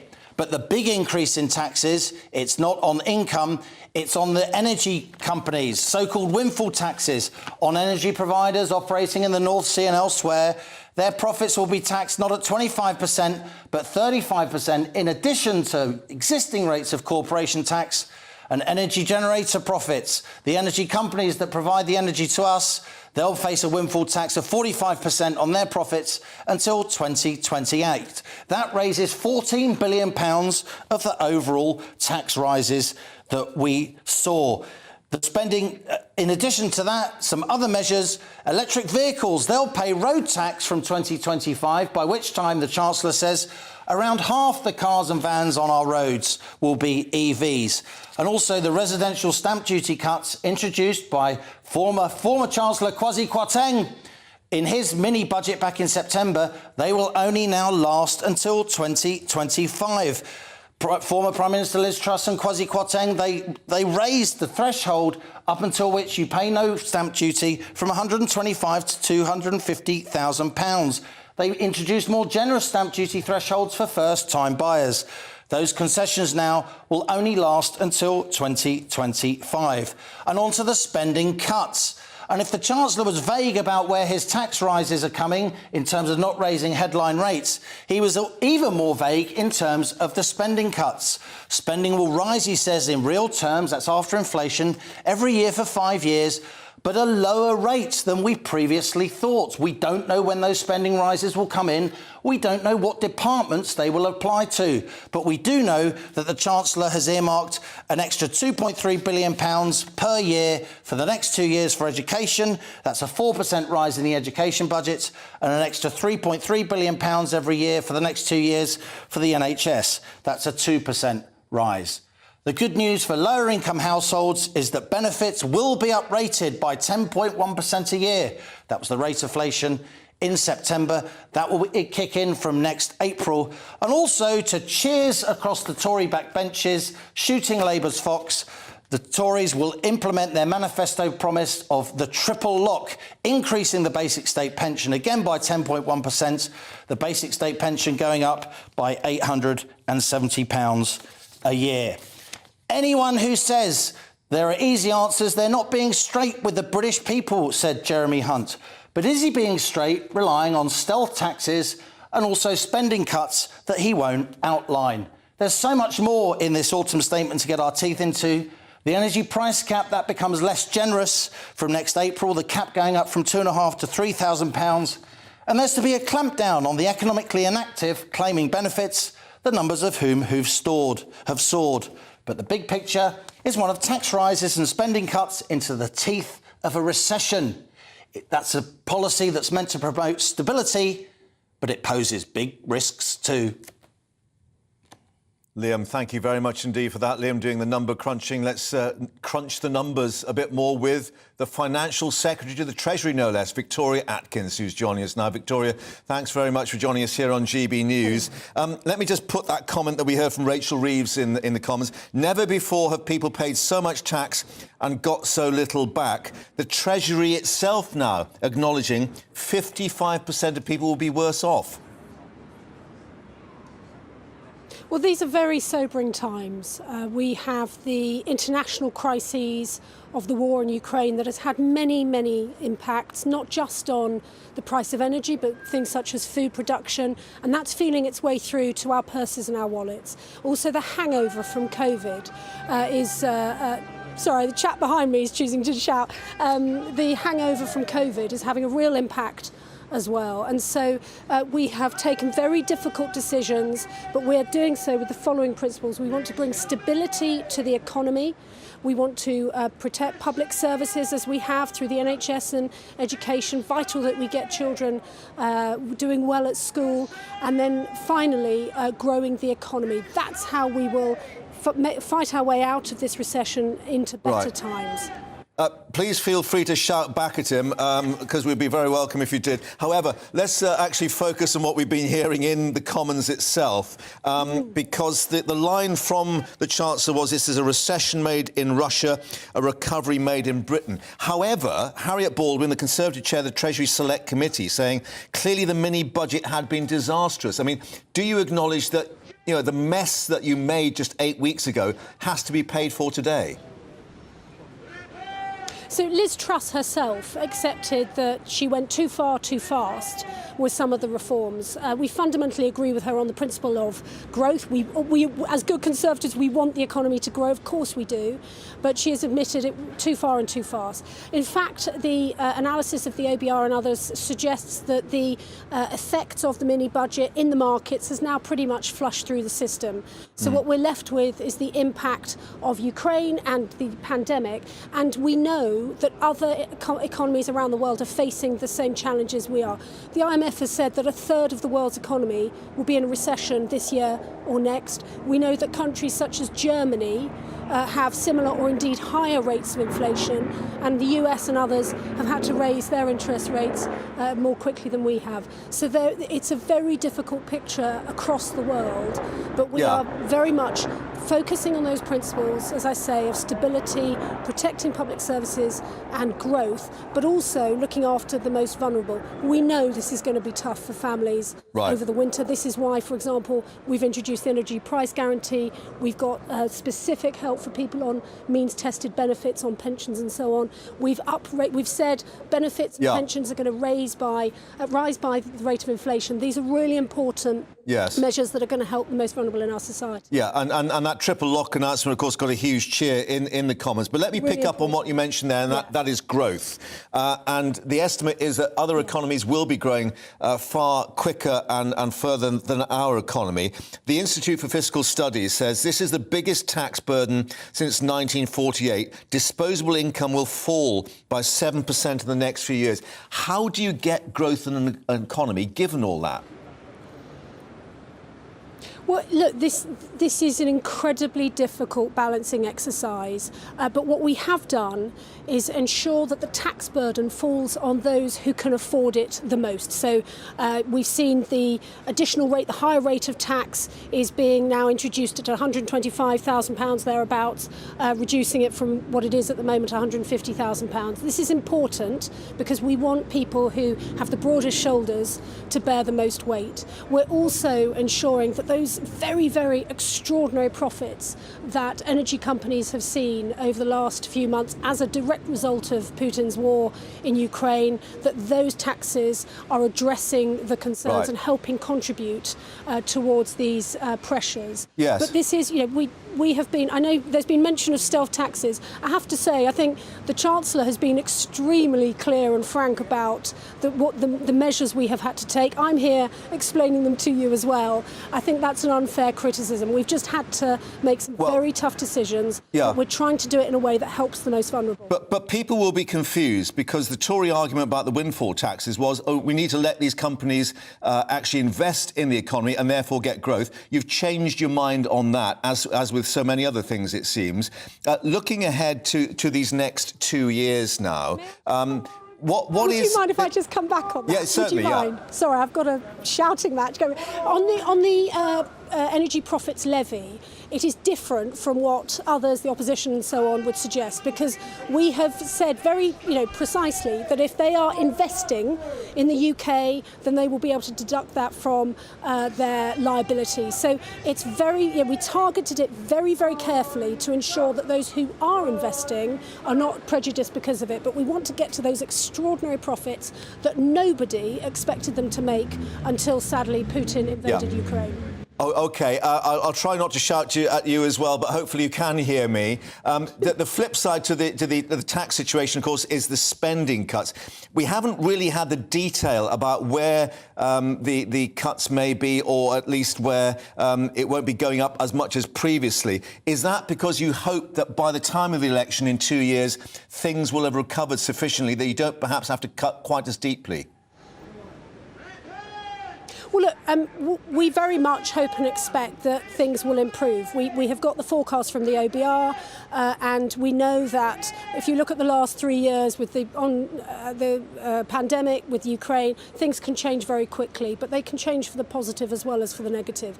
So as part of that, we have been very, very determined to ensure that we protect spending for departments over the next 2 years. That was the spending review decisions that were made in 2021. And we've said that over the 5-year period, spending in departmental spending will not be cut. These are important, but of course there will be very tough decisions for departments. What we have done, however, is invest more money in education, precisely because we want our children to do well at school, because obviously they are our future, but also the NHS. We all care about the NHS. We all use the NHS. It's having a tough time at the moment, and with NHS England, we have got a package of support for the NHS to support not just NHS services, but also vitally those social care services, trying to get our older people into proper social care homes, out of hospitals, because that will have a huge impact on improving the services that we see in our hospitals. Victoria Atkins at Westminster, thank you very much indeed. We'll let you go and have a quiet conversation with Mr Shouty. Thank you very much indeed for that. Let's talk quietly here in the studio now to financial expert Jasmine Birtles, who is joining us. However, the headlines are shouting out that we are really in for a tough time. We are in recession. We are going to be for another year. The IFS, the OBR, all saying these are really dire situations. Has the government done the right thing? Well, I don't think so. But then I thought that actually the much maligned, much hated trust budget was actually in the right direction. Well, going for growth. Going for growth, yes. That's what I've been saying for a while, that we needed to go for growth because, well, we have to, essentially. We are currently, I think, just going to have a slow and decline, absolutely, going down. And I'm really not impressed by this allegedly sort of fiscally responsible budget. I do like the fact that the elderly and the poorer are being given more money. I think that's about time, frankly. That's a good thing. But when it comes to taxing the very rich, although it's great in terms of politics, in actual fact, it doesn't work. It actually causes problems down the line because you have entrepreneurs, you've got people who are creating work for others who will think, we'll just move to another country. And cuts in capital gains tax on that issue as well. Yes. I mean, not much, but clearly the government's not giving the vibes that it really wants to encourage that sort of entrepreneurial spirit. Absolutely. I mean, even the taxes, the windfall taxes on the energy companies, again, politically, I can absolutely see why they're doing that. Makes perfect sense. But, if you put yourself in the shoes of the energy companies, you then think, oh, so, the better we do, the more we get taxed. Why are we bothering? Let's not bother putting so much money into developing the technologies. Let me put to you what I put to Victoria Atkins there with Harriet Baldwin's comment, the Tory chair of the Treasury Select Committee, that the mini-budget was disastrous. Has this been designed really just to keep the markets on side, not to help the rest of us, but just to try and keep us out of an emergency situation? In a degree, I think so. But, an awful lot is being put on the mini-budget and on Putin. This, to my mind, is a cost of lockdown crisis. I was one of the people who said at the time, we should not lock down the economy. We should not lock everything down. This will cause major problems later on. But yes, I think it is trying to placate an awful lot of people, frankly. Certainly the markets, as you say, but also just, the media, the people who are not, I think, thinking in long term.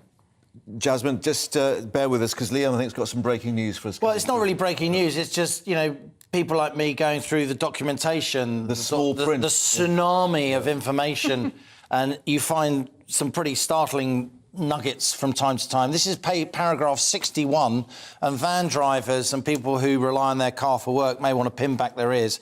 This is paragraph 61 of the OBR's accompanying documents to this autumn statement.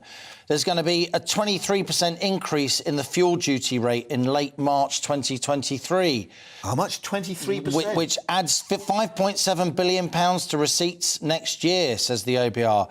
This would be a record cash increase and the first time any government's raised fuel duty rates in cash terms since January 2011. It's expected to raise the price of petrol and diesel by around 12 pence per litre. There you go. On top of what we've already got in terms of increased Indeed, petrol costs. I think that should have been mentioned in the statement. Absolutely. Funnily enough, it wasn't. Jasmine, come in on that. Funnily enough, because the problem with petrol, diesel, it's what literally fuels our economy.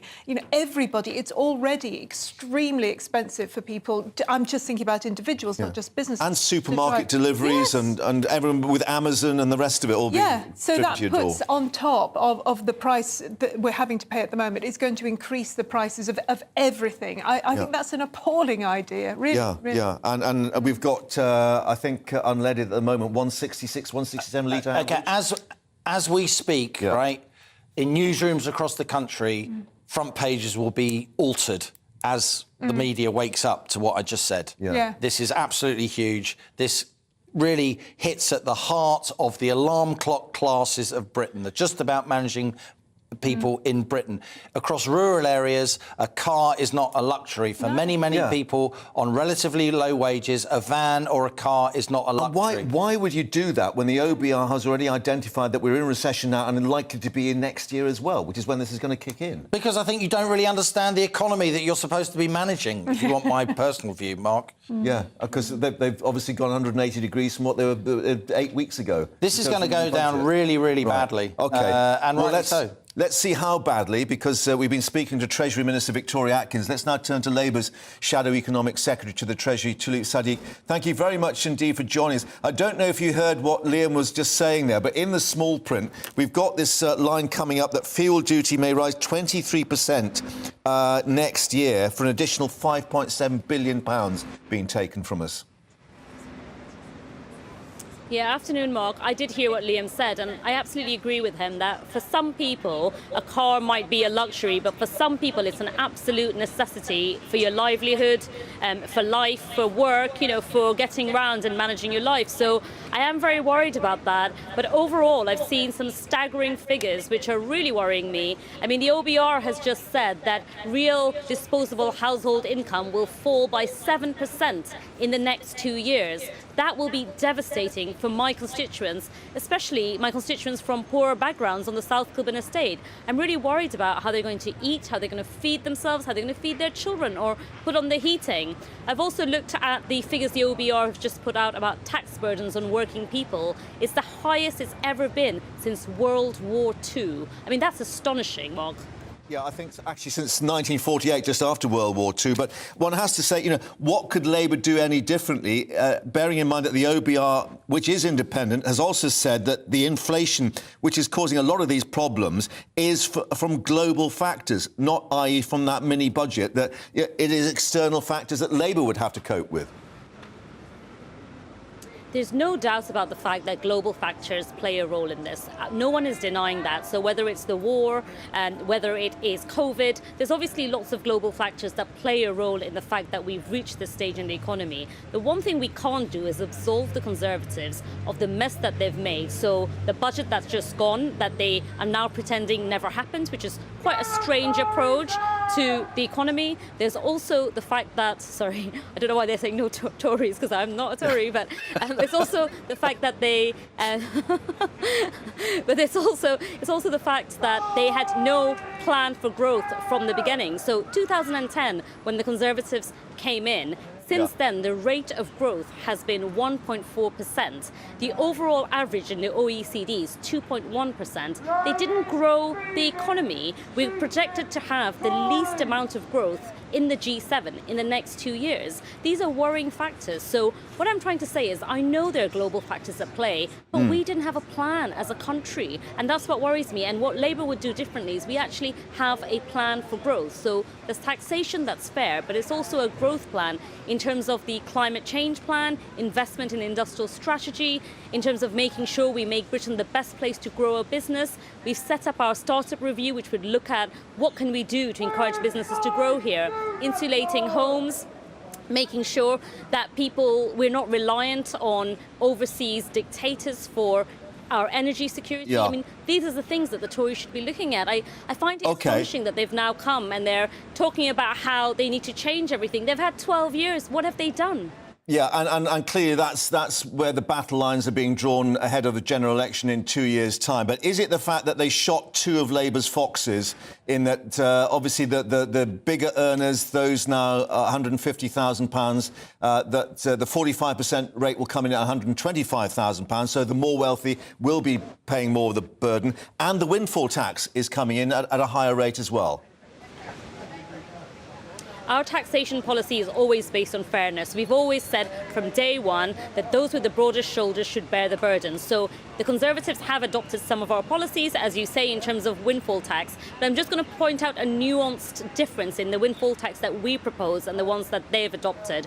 You could have actually got even more money out of the windfall tax if you hadn't allowed this loophole, which is about fossil fuel investments. So we think we should be stretching everything we can in order to get as much money as we can, whether that's making sure the windfall tax really delivers, whether that's abolishing non-dom status, closing private equity loopholes. There's a lot more that could be done. I mean, we will accept anything that makes the lives of our constituents easier, but they could be doing a lot more with windfall tax and getting a lot more money from energy producers. OK, Tulip, thank you very much indeed, and we allow you to go and speak to Mr Shouty and explain that you're not a Tory and see what the reaction is. Thank you very much for your time here on GB News. Stay with us. We'll have more analysis coming up and, of course, seeing how much it's going to hurt families and businesses across the country. But let's get an update now on all the headlines with Rhiannon.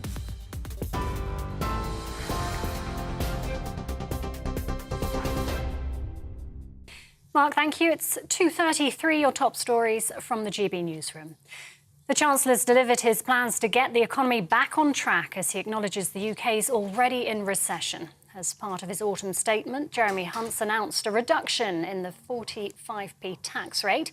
The state pension, benefits and tax credits will rise in line with inflation by more than 10%. And an average household will pay up to £3,000 in energy bills from April as the level of government support is reduced. But the Chancellor has vowed to protect the poorest and believes his plan will help rebuild the economy. Families, pensioners, businesses, teachers, nurses and many others are worried about the future. So today we deliver a plan to tackle the cost of living crisis and rebuild our economy.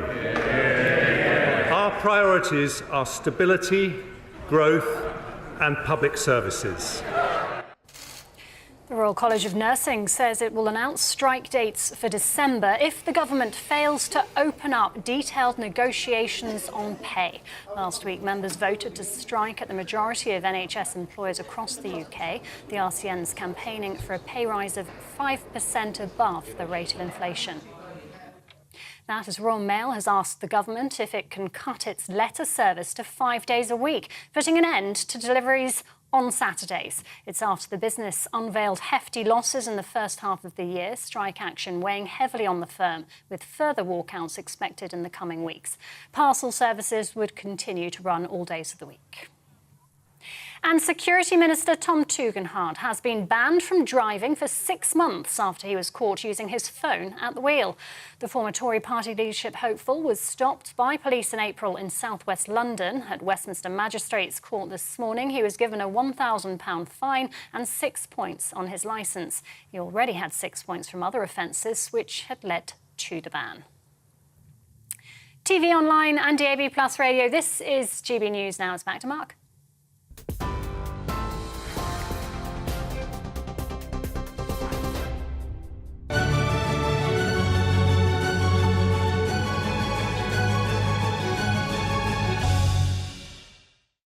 Rhiannon, thanks very much indeed. Well, even before this autumn statement today, of course, many across the country struggling because of the cost of living crisis. Jeremy Hunt has announced there'll be payments to those who are most vulnerable. People on benefits expected to get £900, £300 for pensioners, £150 for those on disability benefits and uplifts linked to inflation. But let's speak now to our reporter Anna Riley, who's at a food bank in the Redwall seat of Grimsby. And Anna, what are they making from what they've heard in Westminster today? Good afternoon, Mark. Well, a lot of the sense is that it's something, but it's just not going far enough to help people. I'm joined now by Reverend Kay Jones. She's a trustee at the We Are One Foundation Food Bank here in Grimsby. They help 1,500 people per week with food packages, per month, sorry. So it's a lot of people that you're helping. How do you think these measures that have been put in place with the autumn statement is going to, is it going to go far enough to help these people? Clearly not. Most of them are already in a fantastic amount of debt because of the fuel situation. They've had numerous other bills go up, just the children's clothing, food, all those sort of things. £17.30 it works out to the average person on universal credit a week. That isn't going to go far, not with all the other things. And if you're already in debt, then every day is a worry. So it's not just the practical problems, it's the emotional ones and the stresses and traumas that it brings to families. And what are people saying to you that are coming and using these food banks? You've seen a real rise in use, haven't you? Yeah, I mean, historically, we would have only provided use for people on benefits, but we're now having to reach out to people who 2-3 years ago would have managed fine on their income from a job, but their job just doesn't meet their bills, and because they lived according to what they had then, they've now got debts that they can't pay, and they're terrified. And we have people coming in tears, embarrassed that they have to come because they've always worked, they've always done well in their lives. It's such a shame that those that sit back in their very comfortable position don't actually see what it feels like, because it's not what it looks like, it's what it feels like that's really important to the individual. And speaking to people here today, they've said that this food bank is just a lifeline. It's been a massive step, not just in providing the food, but helping them know where they can go for other financial support, practical support. We connect in so many ways, but really, should people have to depend on something that is effectively charity when they give so much of their own lives anyway? What would you like to see from the government? I think they need to be realistic when they do things like give themselves massive pay rises and then say, oh, but we can't give that to everybody. Well, don't give it to yourself then. Be realistic when you're sitting there in your luxury and your friends that you went to school with are in their luxury, that real people are not having that, and you think because you give them a token that's sufficient when you've given yourself so much more. Don't be greedy. And we've got winter coming up. You're expecting to see even more people. Oh, fantastic sums of people, I think, because every week we've got new categories of people that otherwise wouldn't come in here are coming in and saying, I'm really sorry I've got to come. Why should they feel sorry when they work, a lot of them, when they try their hardest to do their best? And so many of when people say there are plenty of jobs out there, the jobs don't pay enough to survive. For some people, going out to work makes them worse off. And do you think it matters which party's in power? Obviously, Conservative here, the first time in 74 years. A lot of that was due to Brexit. Do you think it matters the party in charge with the policies that are being put in place to help economically? I think one of the problems about politics is because it changes so often, whoever's in power can't do a good enough job. Unfortunately, every time those that are more socially minded get into power, they've got to undo the damage that those who are capital-minded are inclined to take everything from. So you've got 5 or 6 years of undoing damage before you can actually start and make a difference. So you look like you're the bad guy before you get to the good guy. And I think whoever comes in and wants to make a difference now has to be somebody who actually sees the bigger picture on the international market and then adapts the social market so that it really cares for people.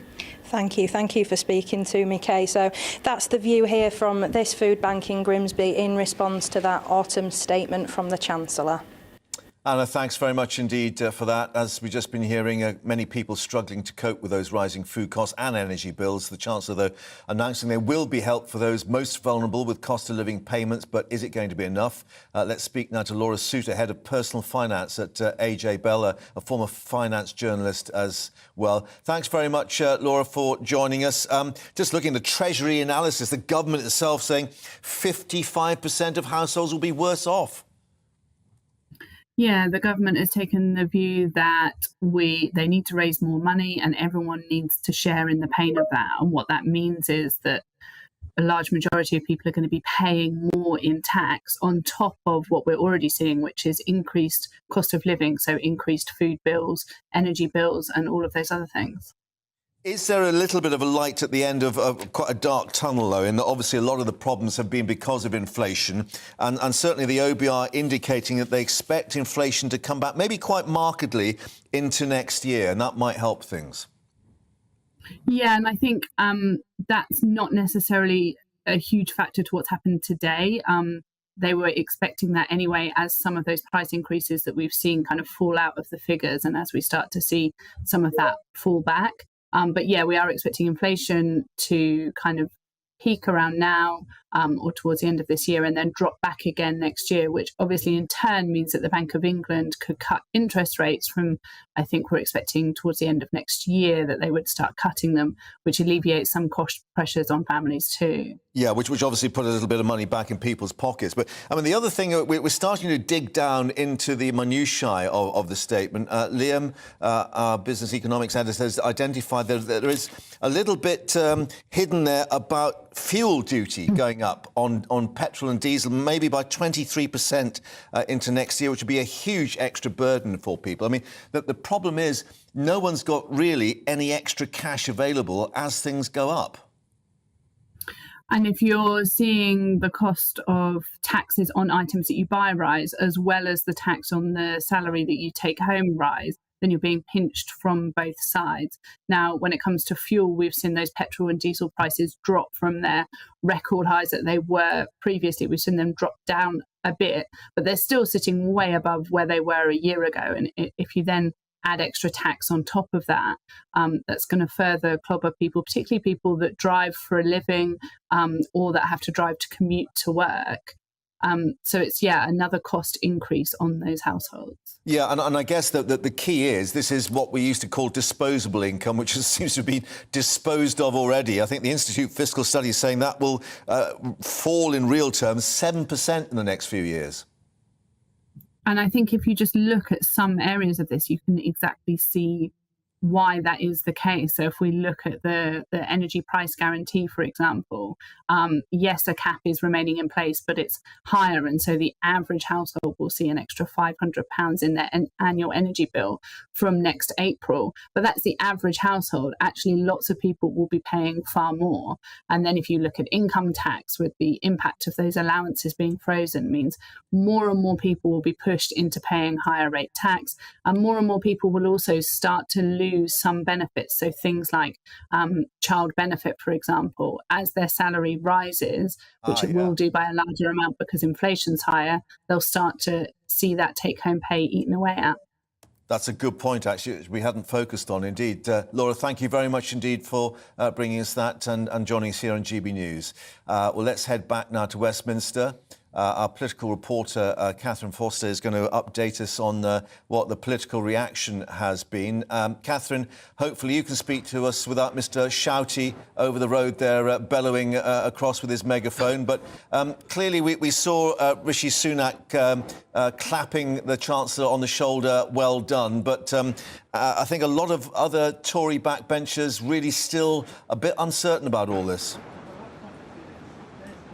Yes, I think Conservative MPs are sort of licking their wounds quietly and wondering what to do next. I was in the chamber for the statement. What struck me was how quiet it was on both sides, as I think the magnitude of the mess that we're currently in really started to to hit home with MPs. Now, I was in the lobby huddle afterwards. The government spokespeople were very keen to say inflation is the number one enemy. This is our biggest priority, is to get a grip of this. It's making everybody poorer to get this down. And this combination of tax rises and spending cuts are designed to do that. They're keen to say that the OBR says the recession will not be as deep as it would have been, that interest rates will not be as high. But clearly it is an unappetising picture, and no wonder really that Jeremy Hunt the other day said he thought he had the worst job in the world apart from Matt Hancock eating bits of animals' private parts in the jungle. Very few rabbits, really, very few points of joy, if you like. I suppose people that will be happy and relieved will be pensioners now that the triple lock is confirmed to stay. And also people on benefits. Both benefits and pensions will rise in line with inflation at 10.1%. Also, some good news for the NHS, more money for them in the next couple of years, more money for schools. And the Chancellor was really keen to say that schools, along with the NHS, were huge priorities for this government, and indeed more money for social care over the next couple of years. Quite a lot more money for social care, but it has to be said that the Dilnot report, the cap on social care costs that this government promised and put off for many, many years has now been put off for another couple of years after the next election. Yeah. So Boris Johnson standing outside Downing Street in 2019 saying that they would deal with it once and for all with a plan they had prepared. No sign of that anytime soon. So a difficult picture. OK, and very quickly then, more money for big capital projects, including HS2. And this is significant because we heard from Esther McVeigh in the chamber the other day saying, look, if you put more money into this, I'm going to vote against the tax cuts. Yes, she did say that was very noticeably a shot across the Chancellor's bows yesterday. And of course, Esther McVeigh ran on a joint ticket with the now Chancellor only a few months ago for the leadership campaign. So it does sound like HS2 to Manchester is going ahead. We know that the Y to Leeds was already scrapped. They also did say that core Northern Powerhouse Rail would also be going ahead. They're keen to protect capital spending. They've said that is going to be maintained, and very keen to make us a science superpower, saying that they want us to be the next Silicon Valley. But I think as MPs dig into the many, many pages of this report, they will be unearthing lots of things that they do not like at all. And whether the Conservative Party can remain openly fairly united or not in the coming days remains to be seen. Certainly there's a number of them towards the right of the party that really think there is a real risk of overcorrection and having gone too far away from what Liz Truss and Kwasi Kwarteng tried to do, and that we potentially could make things worse. So no easy answers, and lots of very unhappy MPs here. Yeah, we shall see in the days ahead. Catherine, for the moment, thank you very much indeed for that. Well, digging down into that detail, an estimated 2 million workers to benefit now from an increase in the national living wage going up to £10.42 an hour from next April. On business rates, the Chancellor saying he'd go ahead with the reset of business properties from next April. And on tax, Chancellor saying he'd freeze the employer's national insurance contributions threshold until April 2028. Well, joining us now, our North West of England reporter Sophie Reaper at the manufacturers exhibition in Liverpool. And Sophie, is it a thumbs up or a thumbs down from business there? I think we're a bit in the middle. I'm at the Smart Factory Expo here in Liverpool, where over the last week around 2,000 manufacturers have been coming down to try and find the latest technological advances for their companies. Now, of course, we heard the autumn statement this morning from the Chancellor, and whether businesses are big or small, whether they're young or old, they will all be massively impacted by what he had to say. And to talk a little bit more about that, I'm joined now by Christopher Greeno, who's from SDE Technology. Chris, what were you hoping for in the autumn statement, and did the Chancellor deliver? Did he deliver? Well, absolutely not. No, we didn't see anything on growth. We saw tax increases. We're the only G7 country now looking at prolonged recession. They need to do a lot more to help business and help people. Of course, the Chancellor also said that he wants to make the UK the next Silicon Valley. As a manufacturer, is that a positive thing for you or not? Well, yeah, as a manufacturer of metal pressings and assemblies based in Shropshire, we're looking for innovation. We're looking for people to invest in R&D to really kickstart our economy. But what we find with the levelling up agenda, they're missing the mark, where there's lots of regions who are being left behind. In Shropshire, in the Marches region, we are being left behind. So they mainly put this funding and innovation into the big cities. They need to look much further. They need to work with SMEs and actually see where that funding needs to go. So what would you have asked for differently in terms of innovation? Innovation, so we need to look at different ways of closing the skills gap, so whether it be a training and development tax credit, so forget the R&D tax credit, we've got such a skills shortage in the UK, we're not going to be able to innovate and have new technologies because we haven't got the workforce to take the companies forward. Of course, a big thing going into this autumn statement was about energy. Jeremy Hunt said that energy and gas giants were going to be charged a higher windfall tax by 10%, but that doesn't mean that energy bills for businesses and for households won't also rise. What does that mean for you as a business? Well, our energy bills have tripled this year and next year, and we've already got solar panels on the roof. We're looking at innovation now to try and cut our costs and make us more resilient. But the energy giants, just because they're being hit with larger taxes, doesn't mean any of that money is actually going to hit the exchequer. So what we need to do is really look at the government, and they need to be called to action with the fuel giants now. It shouldn't be householders stumping up these bills. You said to me earlier that you felt there wasn't enough support for businesses. What else would you be asking for from the Chancellor? As I said, we need to look at some ways of closing the skills gap. There are good order books in UK manufacturing. They need to deal with SMEs more. So SMEs make up 99% of the companies in the UK, but normally business, BEIS and the government speak to larger business. They need to speak to smaller businesses like SDE. Thank you so much for your time today, Chris. Of course, the Chancellor did warn that difficult decisions would need to be made ahead of the autumn statement, and the consensus here is that businesses will be the ones that are impacted very, very harshly. Sophie, thank you very much for bringing us that reaction in Liverpool and from business directly reacting to what we've heard. Let's finish off with let's finish off our economics and business editor, Liam Algan, maybe, because you've been going through what is normally the blue book, the sort of detail on a budgetary statement, but it's now all online. And you've spotted paragraph 61, and this is some breaking news we're coming through. There's going to be more pain for us at the forecourt next year, maybe. That's right. The Chancellor didn't mention in his statement that there'll be a 23% rise in fuel duty as of March 2023.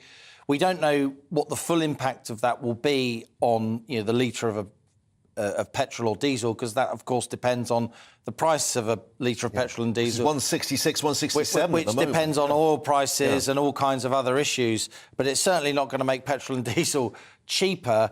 And I think what's happened here, not only is the Chancellor, I think, played fast and loose by not mentioning this, by burying it in the documents.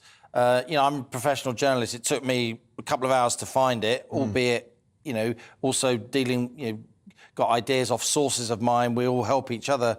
But I think also it will add to inflation. Well, it belies the idea of people at the top of government, that cars are bad. Yeah. When for an awful lot of this country, if you live in rural areas, if you drive a van, if you're a plumber or a builder, or you work in deliveries, your car is absolutely as vital to you to complete your work as your hands are. Yeah, but the key, as you've pointed out, is that we're being told from the OBR, the IFS, Uncle Tom Cobley and all, inflation is the big problem.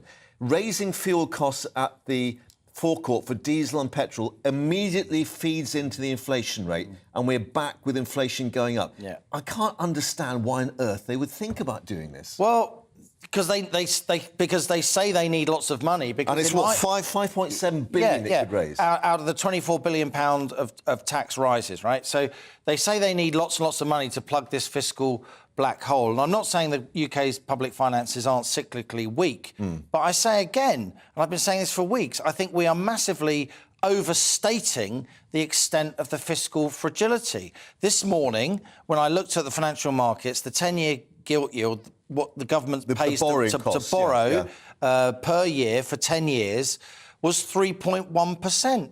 It was 3.4% the day before the mini budget, right? It's far higher in the United States. So basically, we might be going too far, too quickly again, but the other way. I think the Chancellor and the Prime Minister, they've not shown their intellectual grit, determination, acumen, and, in my view, instinct to understand that if you tax an economy too much, you will slow the rate of growth at a time when business sentiment is already absolutely hammered by lockdown, particularly small and medium-sized enterprises. The 6% rise, 6 percentage point rise in corporation tax on top of all this. Interest rates going up with the Bank of England. And you will end up with much smaller economy, an economy that's already contracting, as the OBR says. You'll end up with less revenue.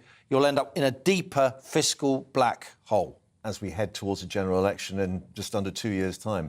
Liam, for that, thank you. More from Liam, of course, coming up throughout the afternoon, as there will be with Patrick. He's with you coming up until 6. Before that, though, let's get an update on what's happening with the weather. Will that cheer us up?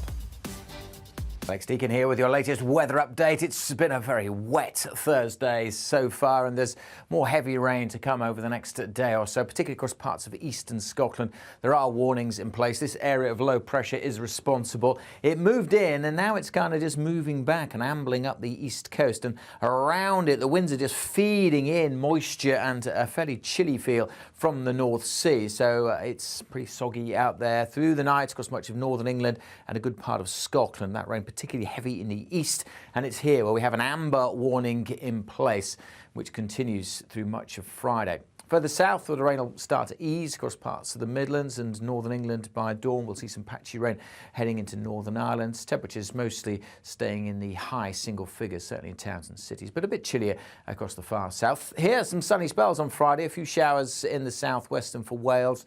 A drier day generally for Wales and northern England, but still some rain in northwest England. But the heaviest rain will be in eastern Scotland, where it persists for most of the day. The amber warning meaning there could seriously be some flooding and some disruption, certainly a lot of spray, surface water on the roads, fast-flowing, dangerous rivers, that kind of thing. Feeling cold, obviously, with the strong winds continuing in the northeast. Further south with a bit of sunshine, we might just see temperatures into the teens. During Friday evening, that rain will continue to ease across Scotland, but staying overcast and fairly dank. Clearer skies further west as we head into the weekend means a hint of blue on the chart. There will be a frost, particularly for Northern Ireland, parts of Wales on Saturday morning. Generally a dry and a bright day in the west. Further east, still some cloud and a few outbreaks of rain, which will start to move back into parts of northwest England, the Midlands and southeast England too. Perhaps brighter skies following in the extreme east. More rain coming into the west then later on. Temperatures again for most single figures, maybe double digits across the southwest. Bye for now.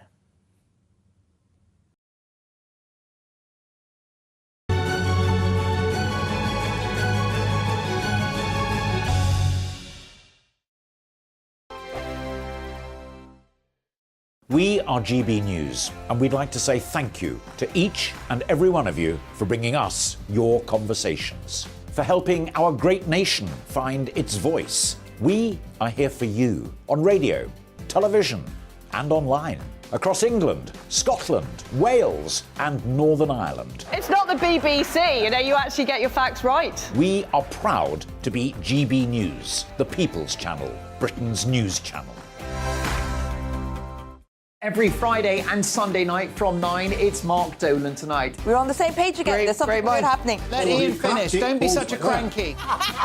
That mini budget was the tip of the iceberg.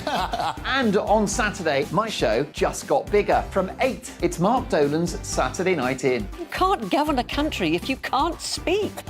Stop talking. My God, we reached the end. I've never been early in my life. Only on GB News, the People's Channel.